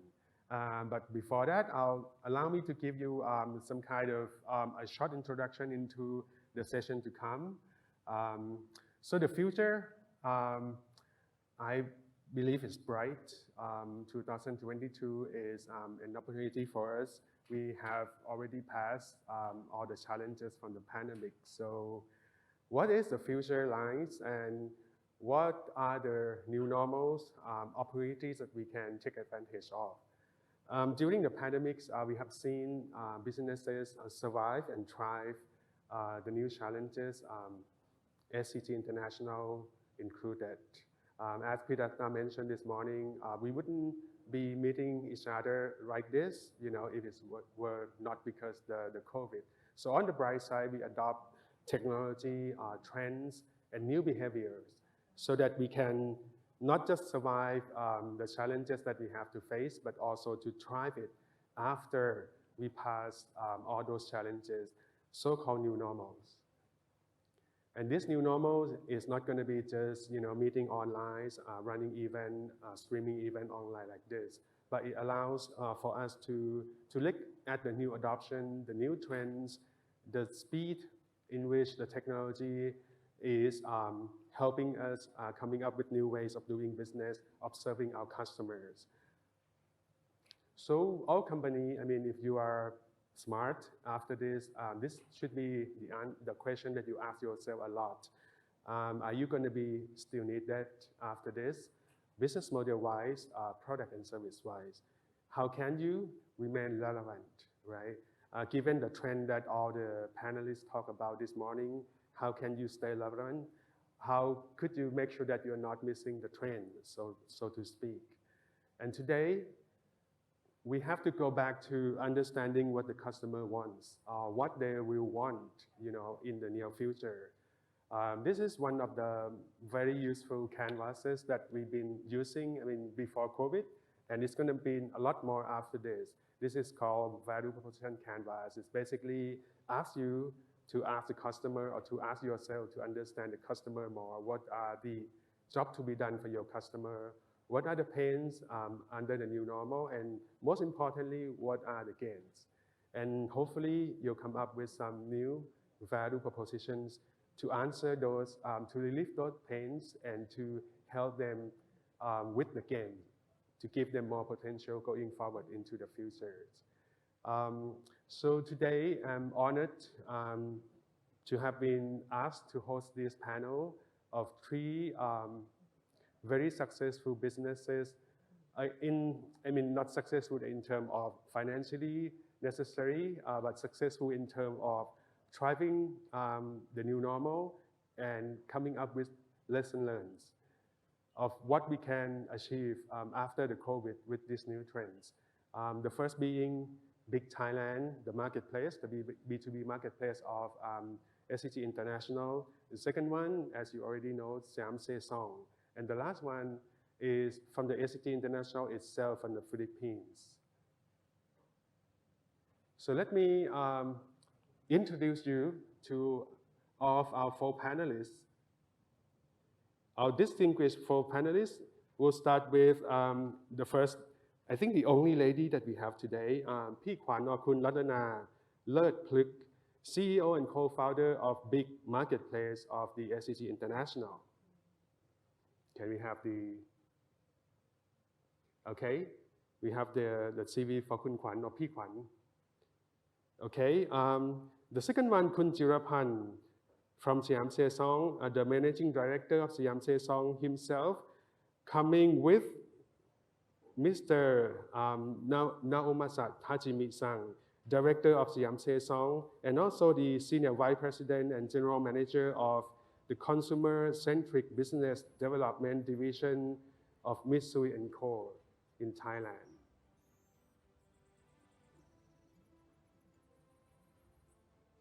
Okay, and the last but not least, Kuntana Watkins, the Philippines office manager of SCG International. Please give me, with me, give them a warm welcome to the stage of our four distinguished panelists. Okay. Thank you, Krab. Hopefully you can hear us and you can hear me. Now, we'll start with the lady first. First to come up is Kun Ladana from Big Thailand with the topic of enabling value exchange through modern e-marketplace.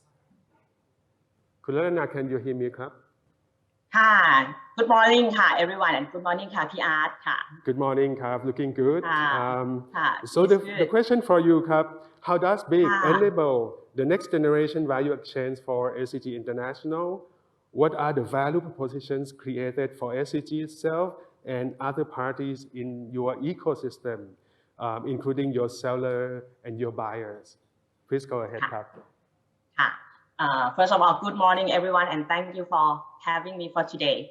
So let me start on this way. SCG International already have service to serve in terms of international trade.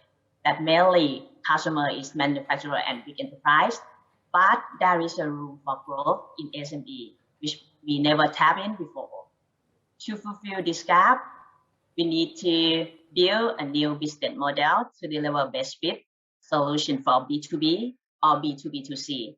That is SME stand for. When we talk about SME, there is small business but big contribution. 40% of GDP come from them.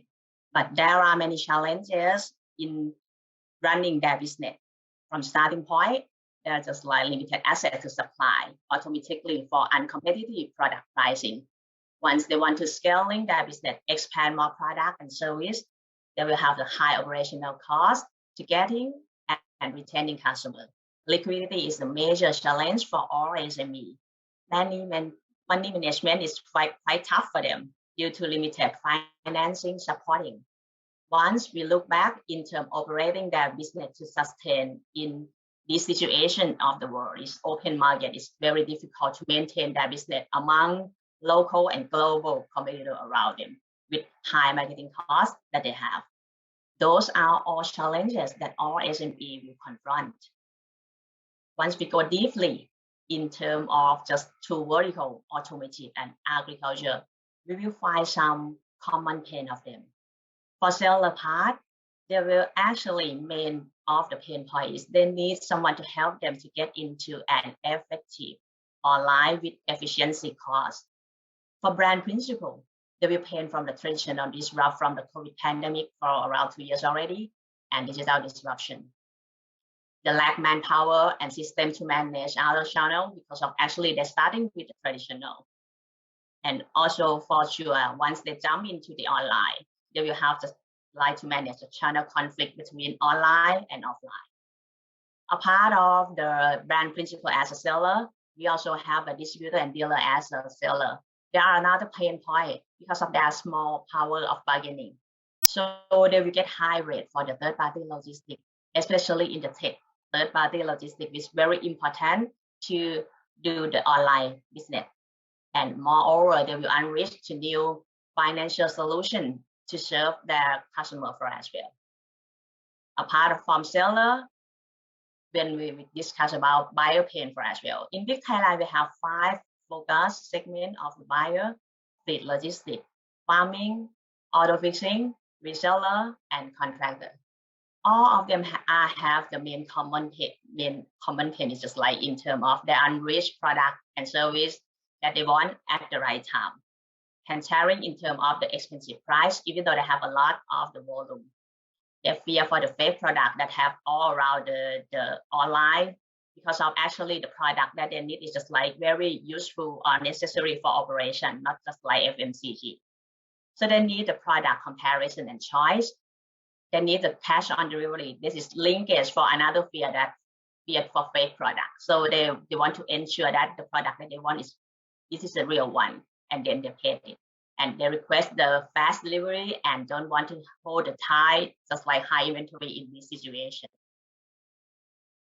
So for all complexity and pain point, Big Thailand will solve this problem with enabling all those of the things to them to modern e-marketplace. We enabling exchange of product and service in automotive and agriculture vertical, connecting fragmented demand and supplies as never before through multi-sided e-marketplace model.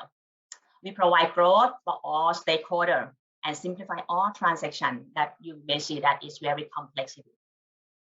How we offering multi-value exchange? Big Thailand will facilitate an increased number of interaction among sellers and buyers. We add value to transaction via finance, big agent, and logistic model. In terms of finance, we will pay the suitable payment for their requirement, not only for payment gateway that easier for them can pay by mobile banking, credit card, or bank to bank, but we also provide more in terms of another payment solutions such as leasing, credit term, or installment. Apart from finance, let me jump into the logistics first because of this is the core value of the transaction. In the logistics service, Big not only provide service that just like make the people in our ecosystem quite happy. But anyways, we are in B2B. This is just like more need high touch than B2C. And almost of them are not familiar with the new technology yet. They are still in the traditional business. So they need someone else to facilitate and helping him to easier enter on board. So big agent model will happen in terms of it's just like outsource influencer to help the people and will build the density to create a network effect in our ecosystem. After running Big Thailand for 2 years, so let's see our feedback from our user.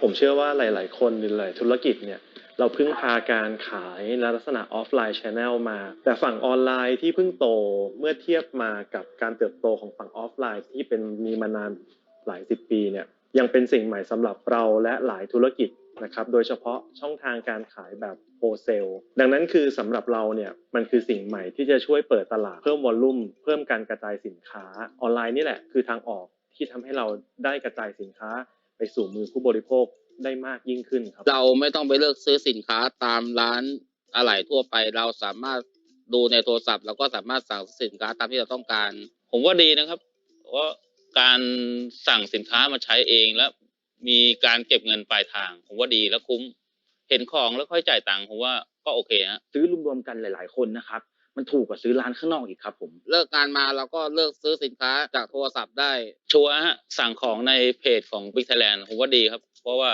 สินค้าตรงปกไม่หลอกลวงประชาชนครับมีราคาที่ดีส่งไวแล้วก็ไม่เรื่องเยอะด้วยครับ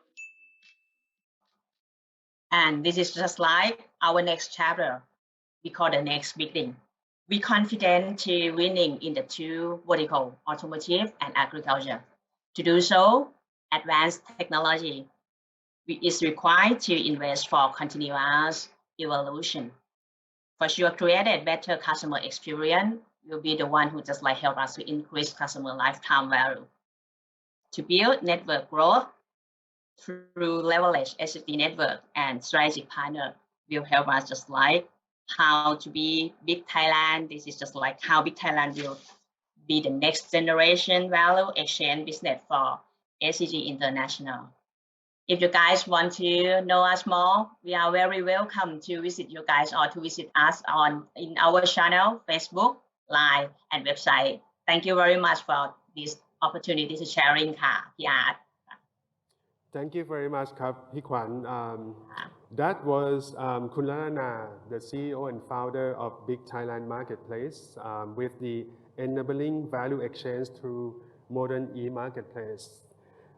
So let's move on to our next speakers and the next topic for today. So Kun Jirapan and Kun Tajimi, your topic is maximizing liquidity with modern financial technology. The question for you is, what is the vision of Siam Saesong in terms of enabling financial capability for SCG, its business partner, and our customers? What are the potential of Siam Saesong financial technology going forward, especially after COVID and given all the new normals? The stage is yours, ครับ สวัสดีครับ Okay, ครับ You can hear us now, right?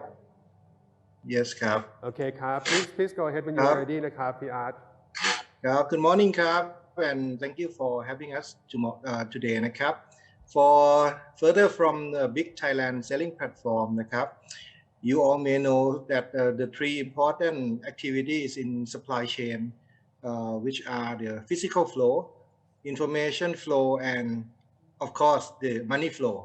So in the money flow, the liquidity are the key essential for every business chain from now on. So in any B2B supply chain, the general pain point is the need in the capital funding or the working capital. I'm sharing the slide, right? Yeah, it seems to be working นะครับ please go ahead first ครับ we'll let you know please proceed. Yes and in the B2B supply chain and the general pain point is the need in the capital funding or working capital to manage the cash flow นะครับ so SCG International we had a new business idea generated from this pain point on how we can increase liquidity in the system to help our customer in ecosystem to have ability to grow นะครับ for instance this is the example in the construction material business chain which is our first study we saw similar pain point in each tier with related to liquidity and for manufacturers they need business expansion with credit risk mitigation นะครับ and in the trade for the traders they need capital credit for their liquidities and for SME it is very hard to secure lending from banks or trading partners then we built a new business to provide financial service for especially in B2B chain while the other player in e-commerce platform mainly focus on B2C financing. So let me introduce 𝐷𝐸𝐳𝐳 นะครับ SCG International we have no experience in financing business but we have seen opportunity so we and our best partner from Japan who have lots of experience in finance business which is Mitsui & Co and Credit Saesong who is the biggest and the leader in finance market in Japan. So 𝐷𝐸𝐳𝐳 started in 2019. Our vision is to be the leading fintech platformer with the value services. We are not traditional finance, but we going beyond that. Now our service providing the dealer, contractors, sub-dealer and manufacturers in Thailand, both in SCG and outside. Within 3 years, we lend to our customer more than 900 million Thai baht. We grow more than double in each year. And Tachimi-san, do you have any comment on our background, krab? Yes, sure, Kuntana. So first of all, I would like to thank you, SCG International people, for inviting us to this event. So Mitsui is one of the largest Japanese trading house and investment firm. And as Kuntana said, back in 2018, we have started discussion with SCG about digital transformation, DX. We discussed how we can accelerate and contribute to DX in Thai construction industry together with SCG. At the same time, we explored how we can utilize data that was available but not fully utilized so that we can create new ecosystem and make our movement viable and sustainable. Eventually, we invited another partner called Credit Saesong. Credit Saesong is one of the largest credit card company in Japan. They have issued 36 million credit cards in Japan, and so they could bring deep financial knowledge to Saesong. So finally, we established Saesong in 2018 with SCG and Credit Saesong. Then thanks to a lot of support from each partner, we have launched several financial products that is suitable to each valuable customer. That is not like one size fits all type product. We adjusted and customized our product depending on structure of supply chain, business environment, and customer situation. Our journey has just started and we believe Saesong could expand our business and coverage more and more, consequently contribute to DX and growth of Thai construction industry. So let me hand it back to Kuntana. Yes, krab. Thank you, krab, Kun Tachimi, krab. As you can see from the slide, also we have our existing and prospect partner, krab. Mostly in the right now is in the construction material business, krab. And from 𝐸𝐥𝐸𝐬𝐿, as Tajimi-san said, that we using our data, the data to evaluate the credit line. And we are the proposed two-sided fintech model by retrieving the data from both marketplace and from the customer, mainly in three categories, which are financial data, transaction data, and other data also to analyze, and then use our credit score system to initiate an appropriate credit line for each customer. Our credit line will be adjusted from time to time and flexible, depending on the customer situation and real-time data. And the model will generate both liquidity for customer and also reduce risk to seller and increase the chance of expanding business. Another thing is that we may say that we are buy now, pay later services for B2B2B.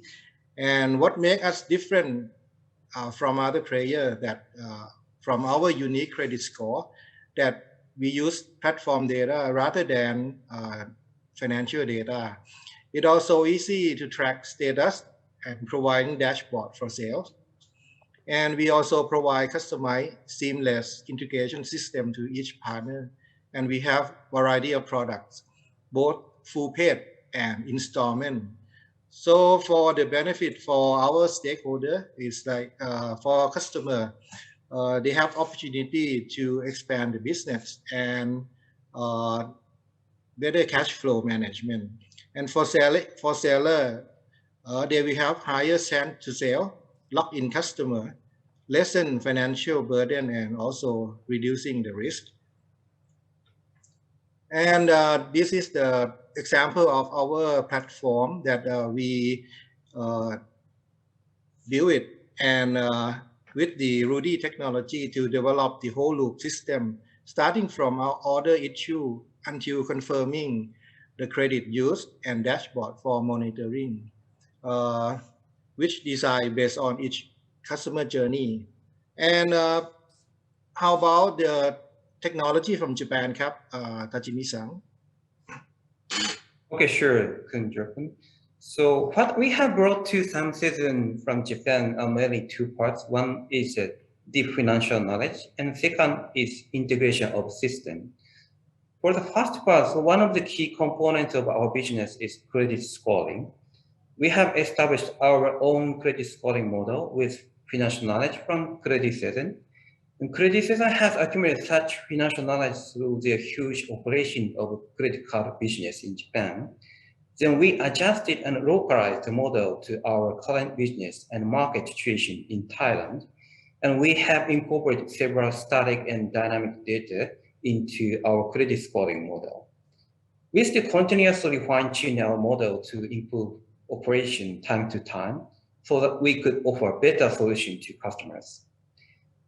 For the second part, so we developed in-house loan management system to monitor and control our loans to customers. That is fully customized for construction business and our product features. At the same time, it can be expanded to other types of businesses like chemical or packaging whatsoever. So we also connected our system to external partners through API to give the best-in-class customer journey. As Kun is one of our most important partners that has fantastic user interface to all stakeholders in construction industry. We would have more and more connection with partners to respond to new trend and the COVID-19 situation. At this point, let me hand it back to Kun-Jepun again. Yeah, thank you, Kap. And lastly, what are we doing right now with Big Thailand, Kap? We are collaborating with Big Thailand right now to provide two-sided offering to maximize liquidity to both big customers and suppliers and to ensure the growth together in the ecosystem. So lastly, 𝐸𝐥𝐸𝐬𝐿, we developed a platform and added service for B2B2B supply chain for partners to have sustainable business growth. We can support financial service for any type of B2B business. If you are looking for financial partners, we will be your answer to bring your growth in your area. Thank you, Kap. Thank you ครับ Thank you very much ครับคุณจิรพันธ์พี่อาร์ตของเรานะครับ and ทาจิมิซังครับ Thank you very much. It was a very good team player kind of presentation indeed. I think you have seen starting with Big TH will give you a new way of doing online marketplace that is very lean, very scalable, and very exponential. One of the most exponential business model that we have right now for online. And then later on, we talk about adding liquidity to the marketplace itself using 𝐵𝐺𝐸𝐶 technology. You could look at this as financial inclusion to allow everyone, in the ecosystem of our customer and Big TS, for example, to be able to access financial support and to increase the potential of business both on the supply side and demand side. Now, to complete the picture, we need to talk about supply chain because you have the marketplace, you have the demand, you have the supply, you have the liquidity. Now, in order for the value exchange to flow, we need to have efficient supply chain. And cannot be any supply chain, but it has to be the supply chain that fit for the new normal. Let's move on and welcome Kuntana Watkins to the stage on the topic of the new normal of supply chain agility. Good morning, Kap. Yeah, can you hear me? Good morning, Kap. We can hear you loud and clear, Kap. Okay. So my question for you, Kap, wondering during the COVID-19, we have seen that most of the industries started to focus on regional and local supply chain in order to cope with the impacts from the pandemic. Will that continue to be the crucial factor under the new normal, even the post-pandemic? Do you see is to going on? And what are the challenges and the advantage of SCG going forward to adopt this kind of new trends? Please go ahead, Kap. Thank you for your question, Kap. I think earlier this morning, Mr. Datta has touched upon the supply chain issue. Just give me a moment. Okay. The pandemic has certainly affected the global supply chain. And if we look back, I think it can be divided into two stages. The early stage is in 2020. This was when the public and private sector did not know how to react to the pandemic. Many businesses were forced to shut down because they were not essential business. A lot of the government sectors had to operate on skeletal capacity because of the spread of COVID. There was a slowdown in all parties related to the importation and exportation of goods, causing congestions at the world's major ports. And this is why we're seeing delays in deliveries and shortages of goods in the country. And now we shift to the second stage, which is the reopening of countries around the world, mainly in 2021. We've seen a spike of demands for goods and services around the world, but the supply chain itself that transport these goods are not able to cope with the demands. We've seen a major shortage of containers in the Trans-Pacific route. That's mainly from Asia to the US. And in the context of the Philippines, a delay of 3 to 8 weeks is very common. We've seen a price hike of 20-foot containers from Thailand to the Philippines, going from $300 to $1,900. And in the case of bulk cargoes, we've seen the rates more than doubled in most destinations. So now we have seen that availability of raw materials and intermediate products has become a crucial factor for running a business. And this is where the local and regional supply chain comes in. It shortens the supply chain and increases agility. So a shorter supply chain reduces the chance of delay, and it also increases the adaptability of business to unforeseen events. It also improves the response rates of both sellers and buyers in the market as the products can be delivered instantly. And this is why most of the industries are adapting to the local or regional supply chain. We feel that this will be a new normal for everyone, as the local regional supply chain gives stability to a business. And this is why we've implemented this in the Philippines since 2020. And during the implementation of this, we found that SMEs are most affected by the supply chain disruption. SME have lesser resources to adapt to change because they have lesser manpower and financial means. SMEs are relatively small, defined by having less than 200 employees, but the 99.51% of all companies in the Philippines are considered SMEs. And if you can see from the stack graph on the bottom, over 99% of the companies are either small or micro companies. But these SMEs contribute to over 40% of the Philippines GDP, or about $154 billion. Presented at the top are the top 5 SME industries. Wholesales and retail trade, auto fixing, it accounts for almost 50%. Accommodation and food services, about 31.1%. Manufacturing, 12.7%. Other services, about 1%. And finance and insurance, about 0.34%. We believe that the SMEs are a sizable market, and we can tap into this market if we create enough value for them and we can resolve their pain point. So now let me share a use case. That's how we created value for our SME customers, particularly in the manufacturing sector. So we've been supplying tapioca starch from Thailand to the Philippines in the packaging and food industries for over 15 years. Our service to our clients ends with the sales from Thailand to the Philippines main port. But recently, our customers have been experiencing a lot of cargo shortage and delay. The lead time usually takes about 60 days from placing an order to the delivery of the product, but the lead time now can go up to 90 or 120 days. SMEs in the same industries are facing the same problem, but with additional requirements because they're not able to take full container loads. So the lot size delivery also becomes a pain point.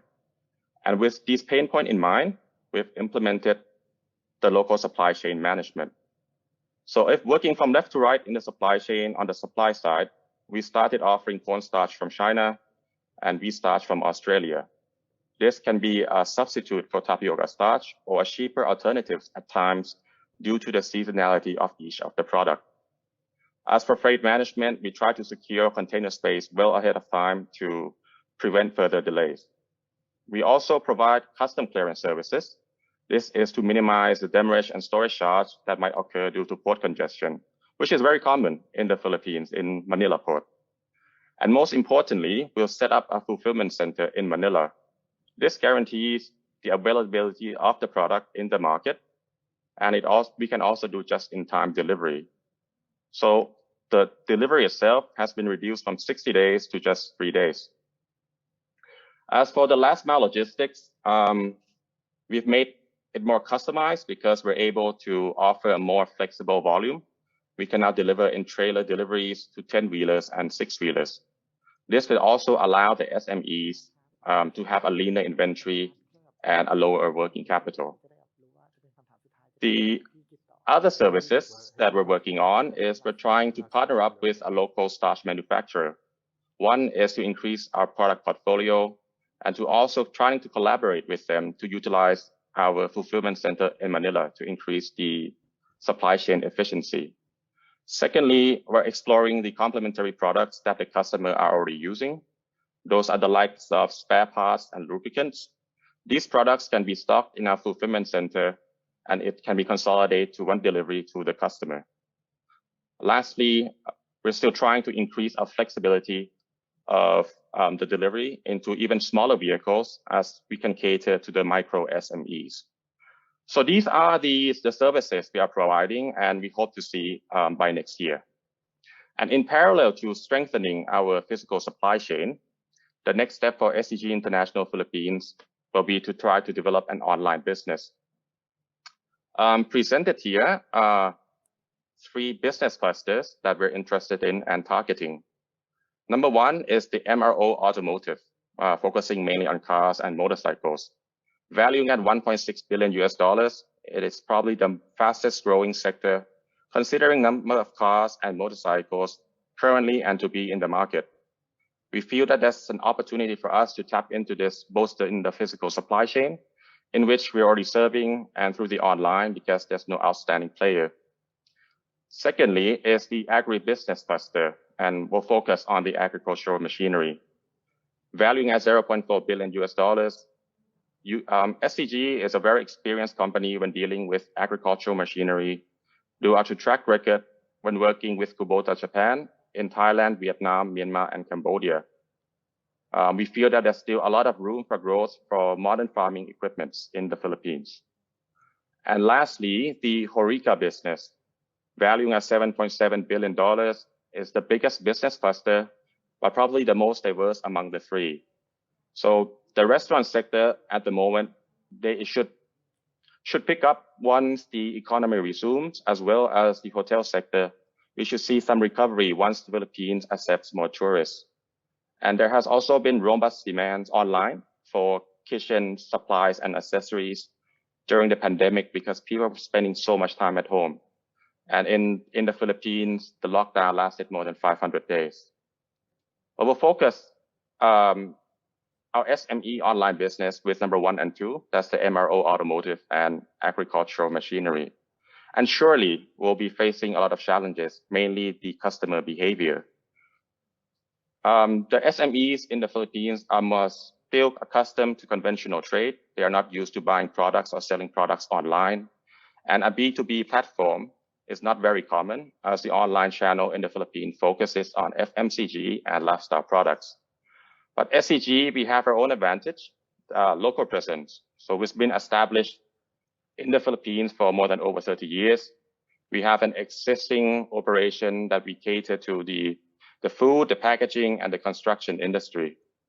And we can also leverage our experience with Big Thailand that was presented earlier and try to roll out the platform in the Philippines. And these are some of the values that we hope to create for our SME customers going forward. Thank you, Kap Piat. Okay, Kap. Thank you, Kap. Thank you very much, Kap. That was very, very succinct, Kap, and very concise presentation. We can see that with agility and forward thinking, we can cope with the situation, and also we get lesson learned and new model of supply chain that we can take it forward and even take advantage of it to make us more efficient in the future as well. So now I would like to turn us to our panelists, finally getting together, the four of us. Now we are moving into the panel discussion. I have 3 questions for each of the companies, of course. But before we start, I would like to thank you for your presentation. It was very clear, to the point, and very tangible. I'm sure that people who are listening to you from home, and including myself, we learn a lot, and we can take some of the lesson learned and adapt to what we are doing after this in next year. But to expand a little bit more on your presentation, I prepared 3 follow-up questions for you. I would like to start with พี่ขวัญ คุณรัตนา นะครับ So the question for you at this point is, what are some of the lessons learned or best practices that were coming out of Big TH that all of us can leverage from to help us develop our new business opportunity, new business models going forward, ครับ Thank you, ค่ะ พี่อาร์ต Actually, there are just like 3 main points that we found from Big Thailand journey. First one is addressing the right market at the right time. Secondly, winning the great customer experience through that journey. And third is just like awesome team created awesome business. Let me start with the first one first. Addressing the right market at the right time. Actually, in the initial stage of big project, we plan to enter to the market with the 2 verticals, HoReCa and automotive. HoReCa is for sure is the top of the pyramid for SME in Thailand. They're ready for e-commerce already, for online, for all kind of modern market. They're just like ready. But on the other hand, automotive segment is just like quite not ready. All of them are still in the traditional way, but they are sizable. So at that time, we decided to starting with automotive first.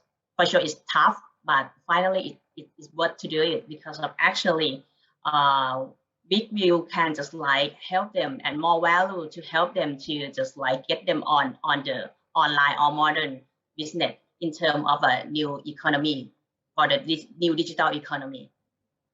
Moreover, not only that, just like can just like a big that can be value for them, but also just like make the momentum for us in terms of can expand to another new vertical that we never planned before. It's just like agriculture, which is just quite like more potential growth as just like 𝐭𝐳𝐴 as well. This is the first one.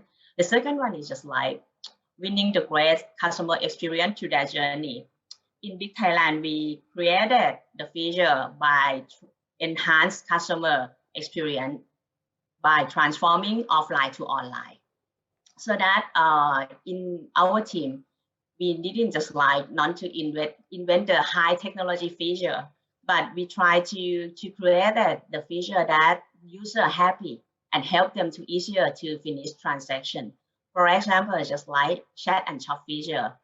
All of our user, they are just like, as I mentioned before, all of them still in the traditional. And because of B2B, they still want to bargain, a little bit bargain.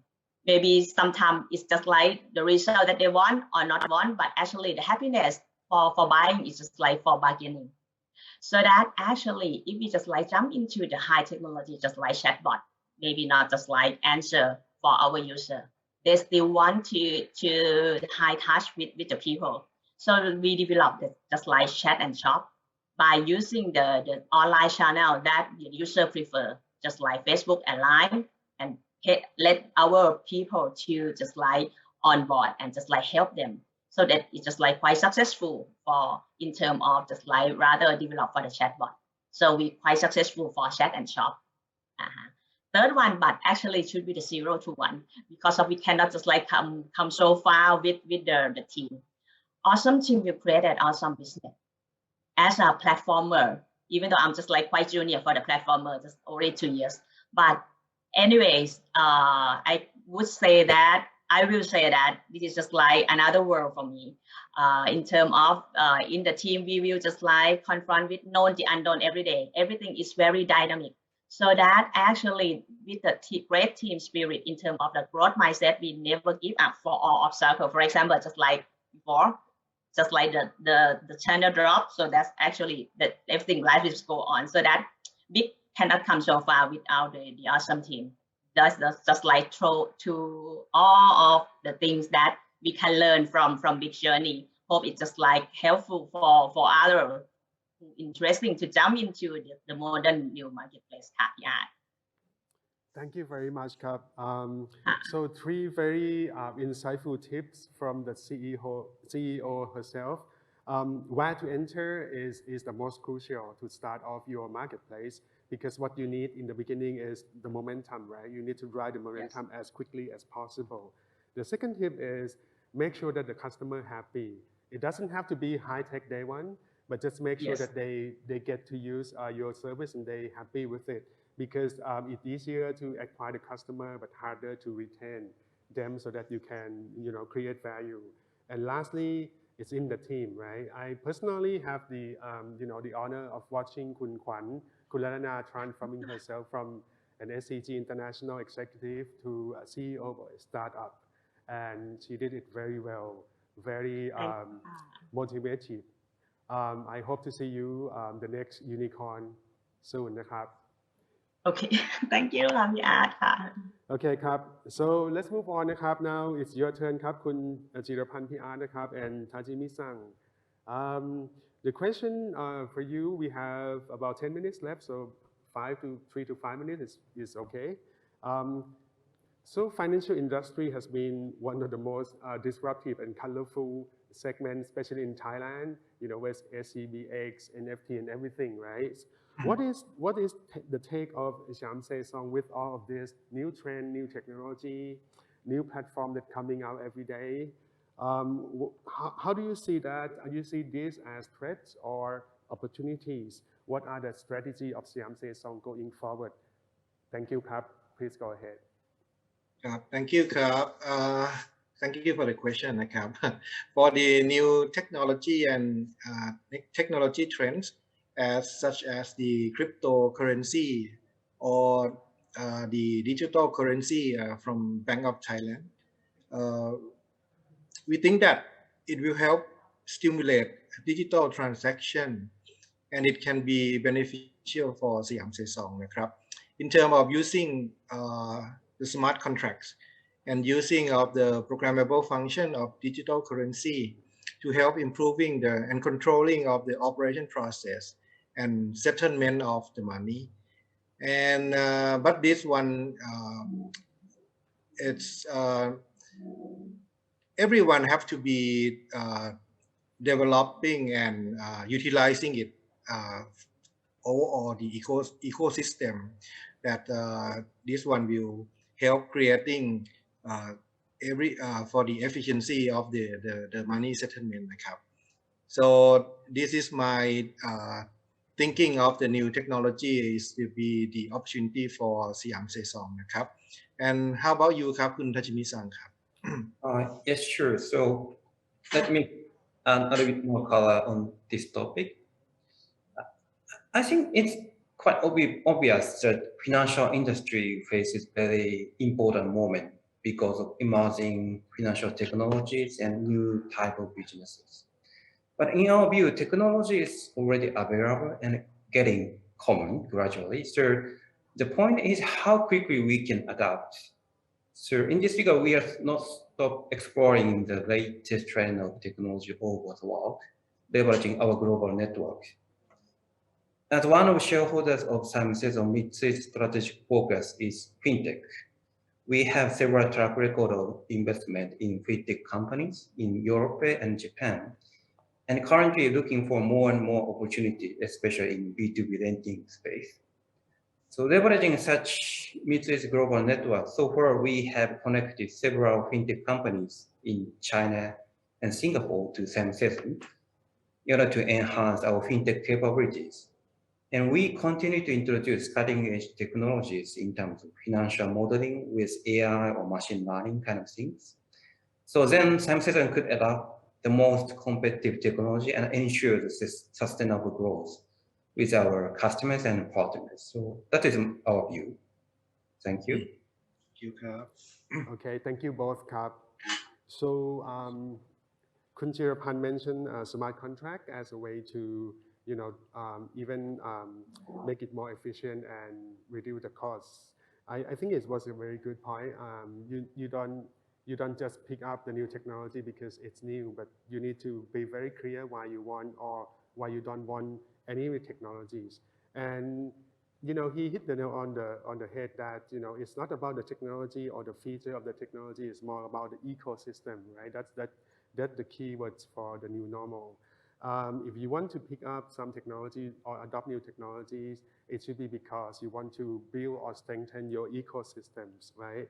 And then for Thachimi-san, I think he said, start with the customer, don't start with the technology, understand exactly what they want and whether they want to use your new technology, and then you cannot go wrong there. And I agree with you wholeheartedly. And last one from Thachimi-san that's very important too is connecting the dots. You don't need to build all the technology by yourself. Sometimes it's cheaper, faster, and more efficient to work with someone else, be the vendors, the open source communities, or even the startups. Thank you very much, Kap. Now I would like to move on to our last question, last but definitely not least. Kun Panuwat, Kap, given the regional supply chain focus as we discussed during your presentation, what that means for SCG present in the neighborhood countries, and also what is in your mind? What's new? What are we going to do coming up next year in all the countries around Thailand? Yes, thank you for the question. I think apart from trying to develop the online business, as I presented earlier, I think we'll still try to focus on our physical supply chain and maybe expand into other businesses, particularly the MRO business, because it covers a wide range of products from spare parts, accessories, machineries to lubricants. We would also like to be an aggregator for the SMEs. This means that we would like to consolidate the small demands of common products of the SMEs and use those volume to negotiate with the supplier to increase our bargaining power. So in the case, for example, SME trucking fleet, and hopefully they don't electrification of trucking fleets in the Philippines soon. Trucking fleets will use diesel engine oil. Maybe 5 trucks, they will need to use 200 liters and they need to change it every 2 to 3 months. If we're able to consolidate 5 to 10 trucking fleets, the volume itself goes up to 1,000 or 2,000 liters every 2 to 3 months. And we can use this to negotiate with the supplier for a more competitive price. And we can expand our service to stocking these products for the customer in our fulfillment center, and the delivery can be on demand. I think this sort of service can be extended to any products that are common to our SMEs, and can also be implemented with any business clusters, whether it's going to be food, packaging, or MRO or agribusiness. And we feel that this is a sizable opportunity for us to work on next year. Thank you very much, Kap. A very good point from you. The online to offline, at this point, it's not just an optional, it's a must, because online means flexibility, agility with the challenges that we cannot foresee, and the offline means, face-to-face kind of personal touch. Diversifying business into new segments like MRO is also a good idea to cope with the uncertainty. And the last one is using technology to create bargaining power or economy of scale by aggregating demands, help supporting SME, smaller customer, as well as giving us that bargaining power that you talk about. Thank you very much, Kap, all for distinguished panelists. I definitely learned a lot from this morning, and definitely will take some of your advice and try to use it as well. Thank you so much. It's been a pleasure. It's been enjoying session. Thank you very much. Stay safe, Kap, and I hope to see you in person soon. Thank you, Kap. Now I would like to turn the stage back to our smart MC. Please go ahead, Kap. Thank you.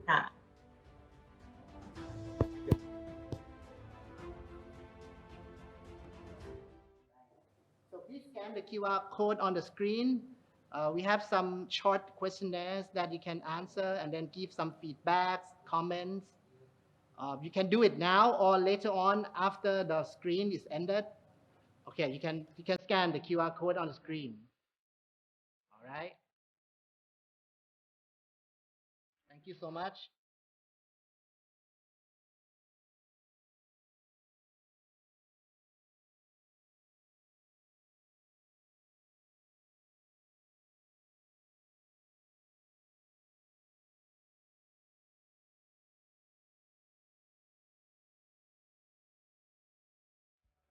Until we meet you guys again next year, stay safe, take care, have a wonderful weekend. สวัสดีครับ Bye.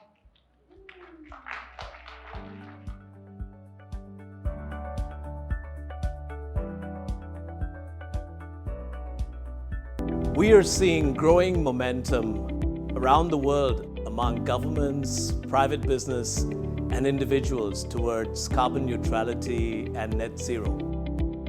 We all want to leave a cleaner planet for our future generations, and hence we must act now. SCG is strongly committed towards sustainability. Our EV solution platform will drive and accelerate the speedier conversion towards smart and clean mobility. EV Solution Platform is a one-stop service under the Smart Clean Mobility concept that allows partners to run their business worry-free at an affordable cost. The platform covers 3 areas: focusing on finished product with battery safety as the priority. Local production, for example, EV bus semi-knockdown unit assembly line and electric vehicle conversion are manufactured domestically. Maintenance and spare parts service. Charging station. Logistics operation service. And IT platform development. for a seamless connection between service and solution, making users more convenient and confident when transitioning into electric vehicles. Customized business models from rental service, sales package, to logistics provider service for products or employees, with vehicle incident insurance type 1 and battery product liability insurance. Our one-stop service creates an EV ecosystem that offers worry-free solutions at an affordable cost for our partners. It is also environmentally friendly as electric vehicles emit less carbon dioxide and PM2.5, resulting in a better quality of life. I would like to invite all our partners and stakeholders to join us in this exciting journey. We're passionate towards delivering smart, clean mobility to our customers. We will do this, we will make this happen by engaging with all of you in a spirit of trust. And most importantly, we will grow together. SCG International, trusted international business partner.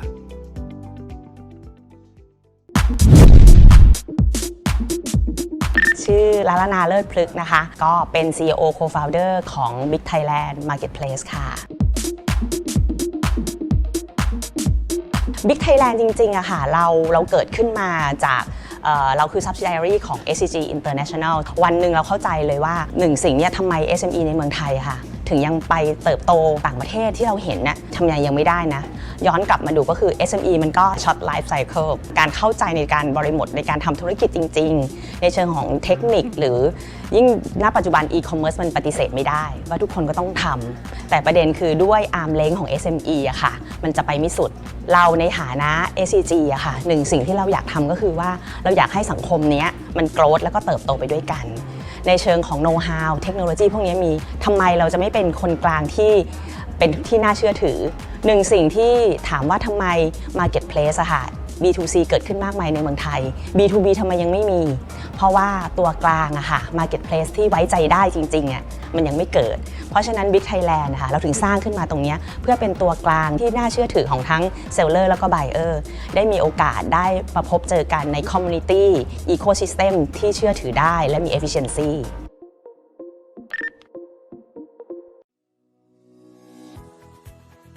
ด้วยความร่วมมือจาก4บริษัท Bettencourt International, SCG Trading, Mccree & Co และ Rudy by CBM Digital Business พบกับ Smart Credit สินเชื่อรู้ดีรู้ใจบริการให้เครดิตรูปแบบใหม่สำหรับผู้รับเหมาครั้งแรกในวงการวัสดุก่อสร้างช่วยลดความเสี่ยงหนี้ศูนย์ให้กับร้านเพิ่มโอกาสการขายและยังมีวงเงินเหลือเพื่อขยายธุรกิจผู้รับเหมายังได้รับอนุมัติวงเงินจากข้อมูลหน้างานจริงพร้อมรับเงินคืน 0.5% และไม่มีค่าธรรมเนียมในการใช้อีกด้วยเริ่มจากทางร้านส่งข้อมูลผู้รับเหมาให้ Smart Credit หลังจากนั้น Smart Credit จะส่งผลการประเมินกลับให้ร้านขณะเดียวกันก็จะแจ้งผลให้ผู้รับเหมาทราบผ่านแอปพลิเคชันในมือถือเช่นกัน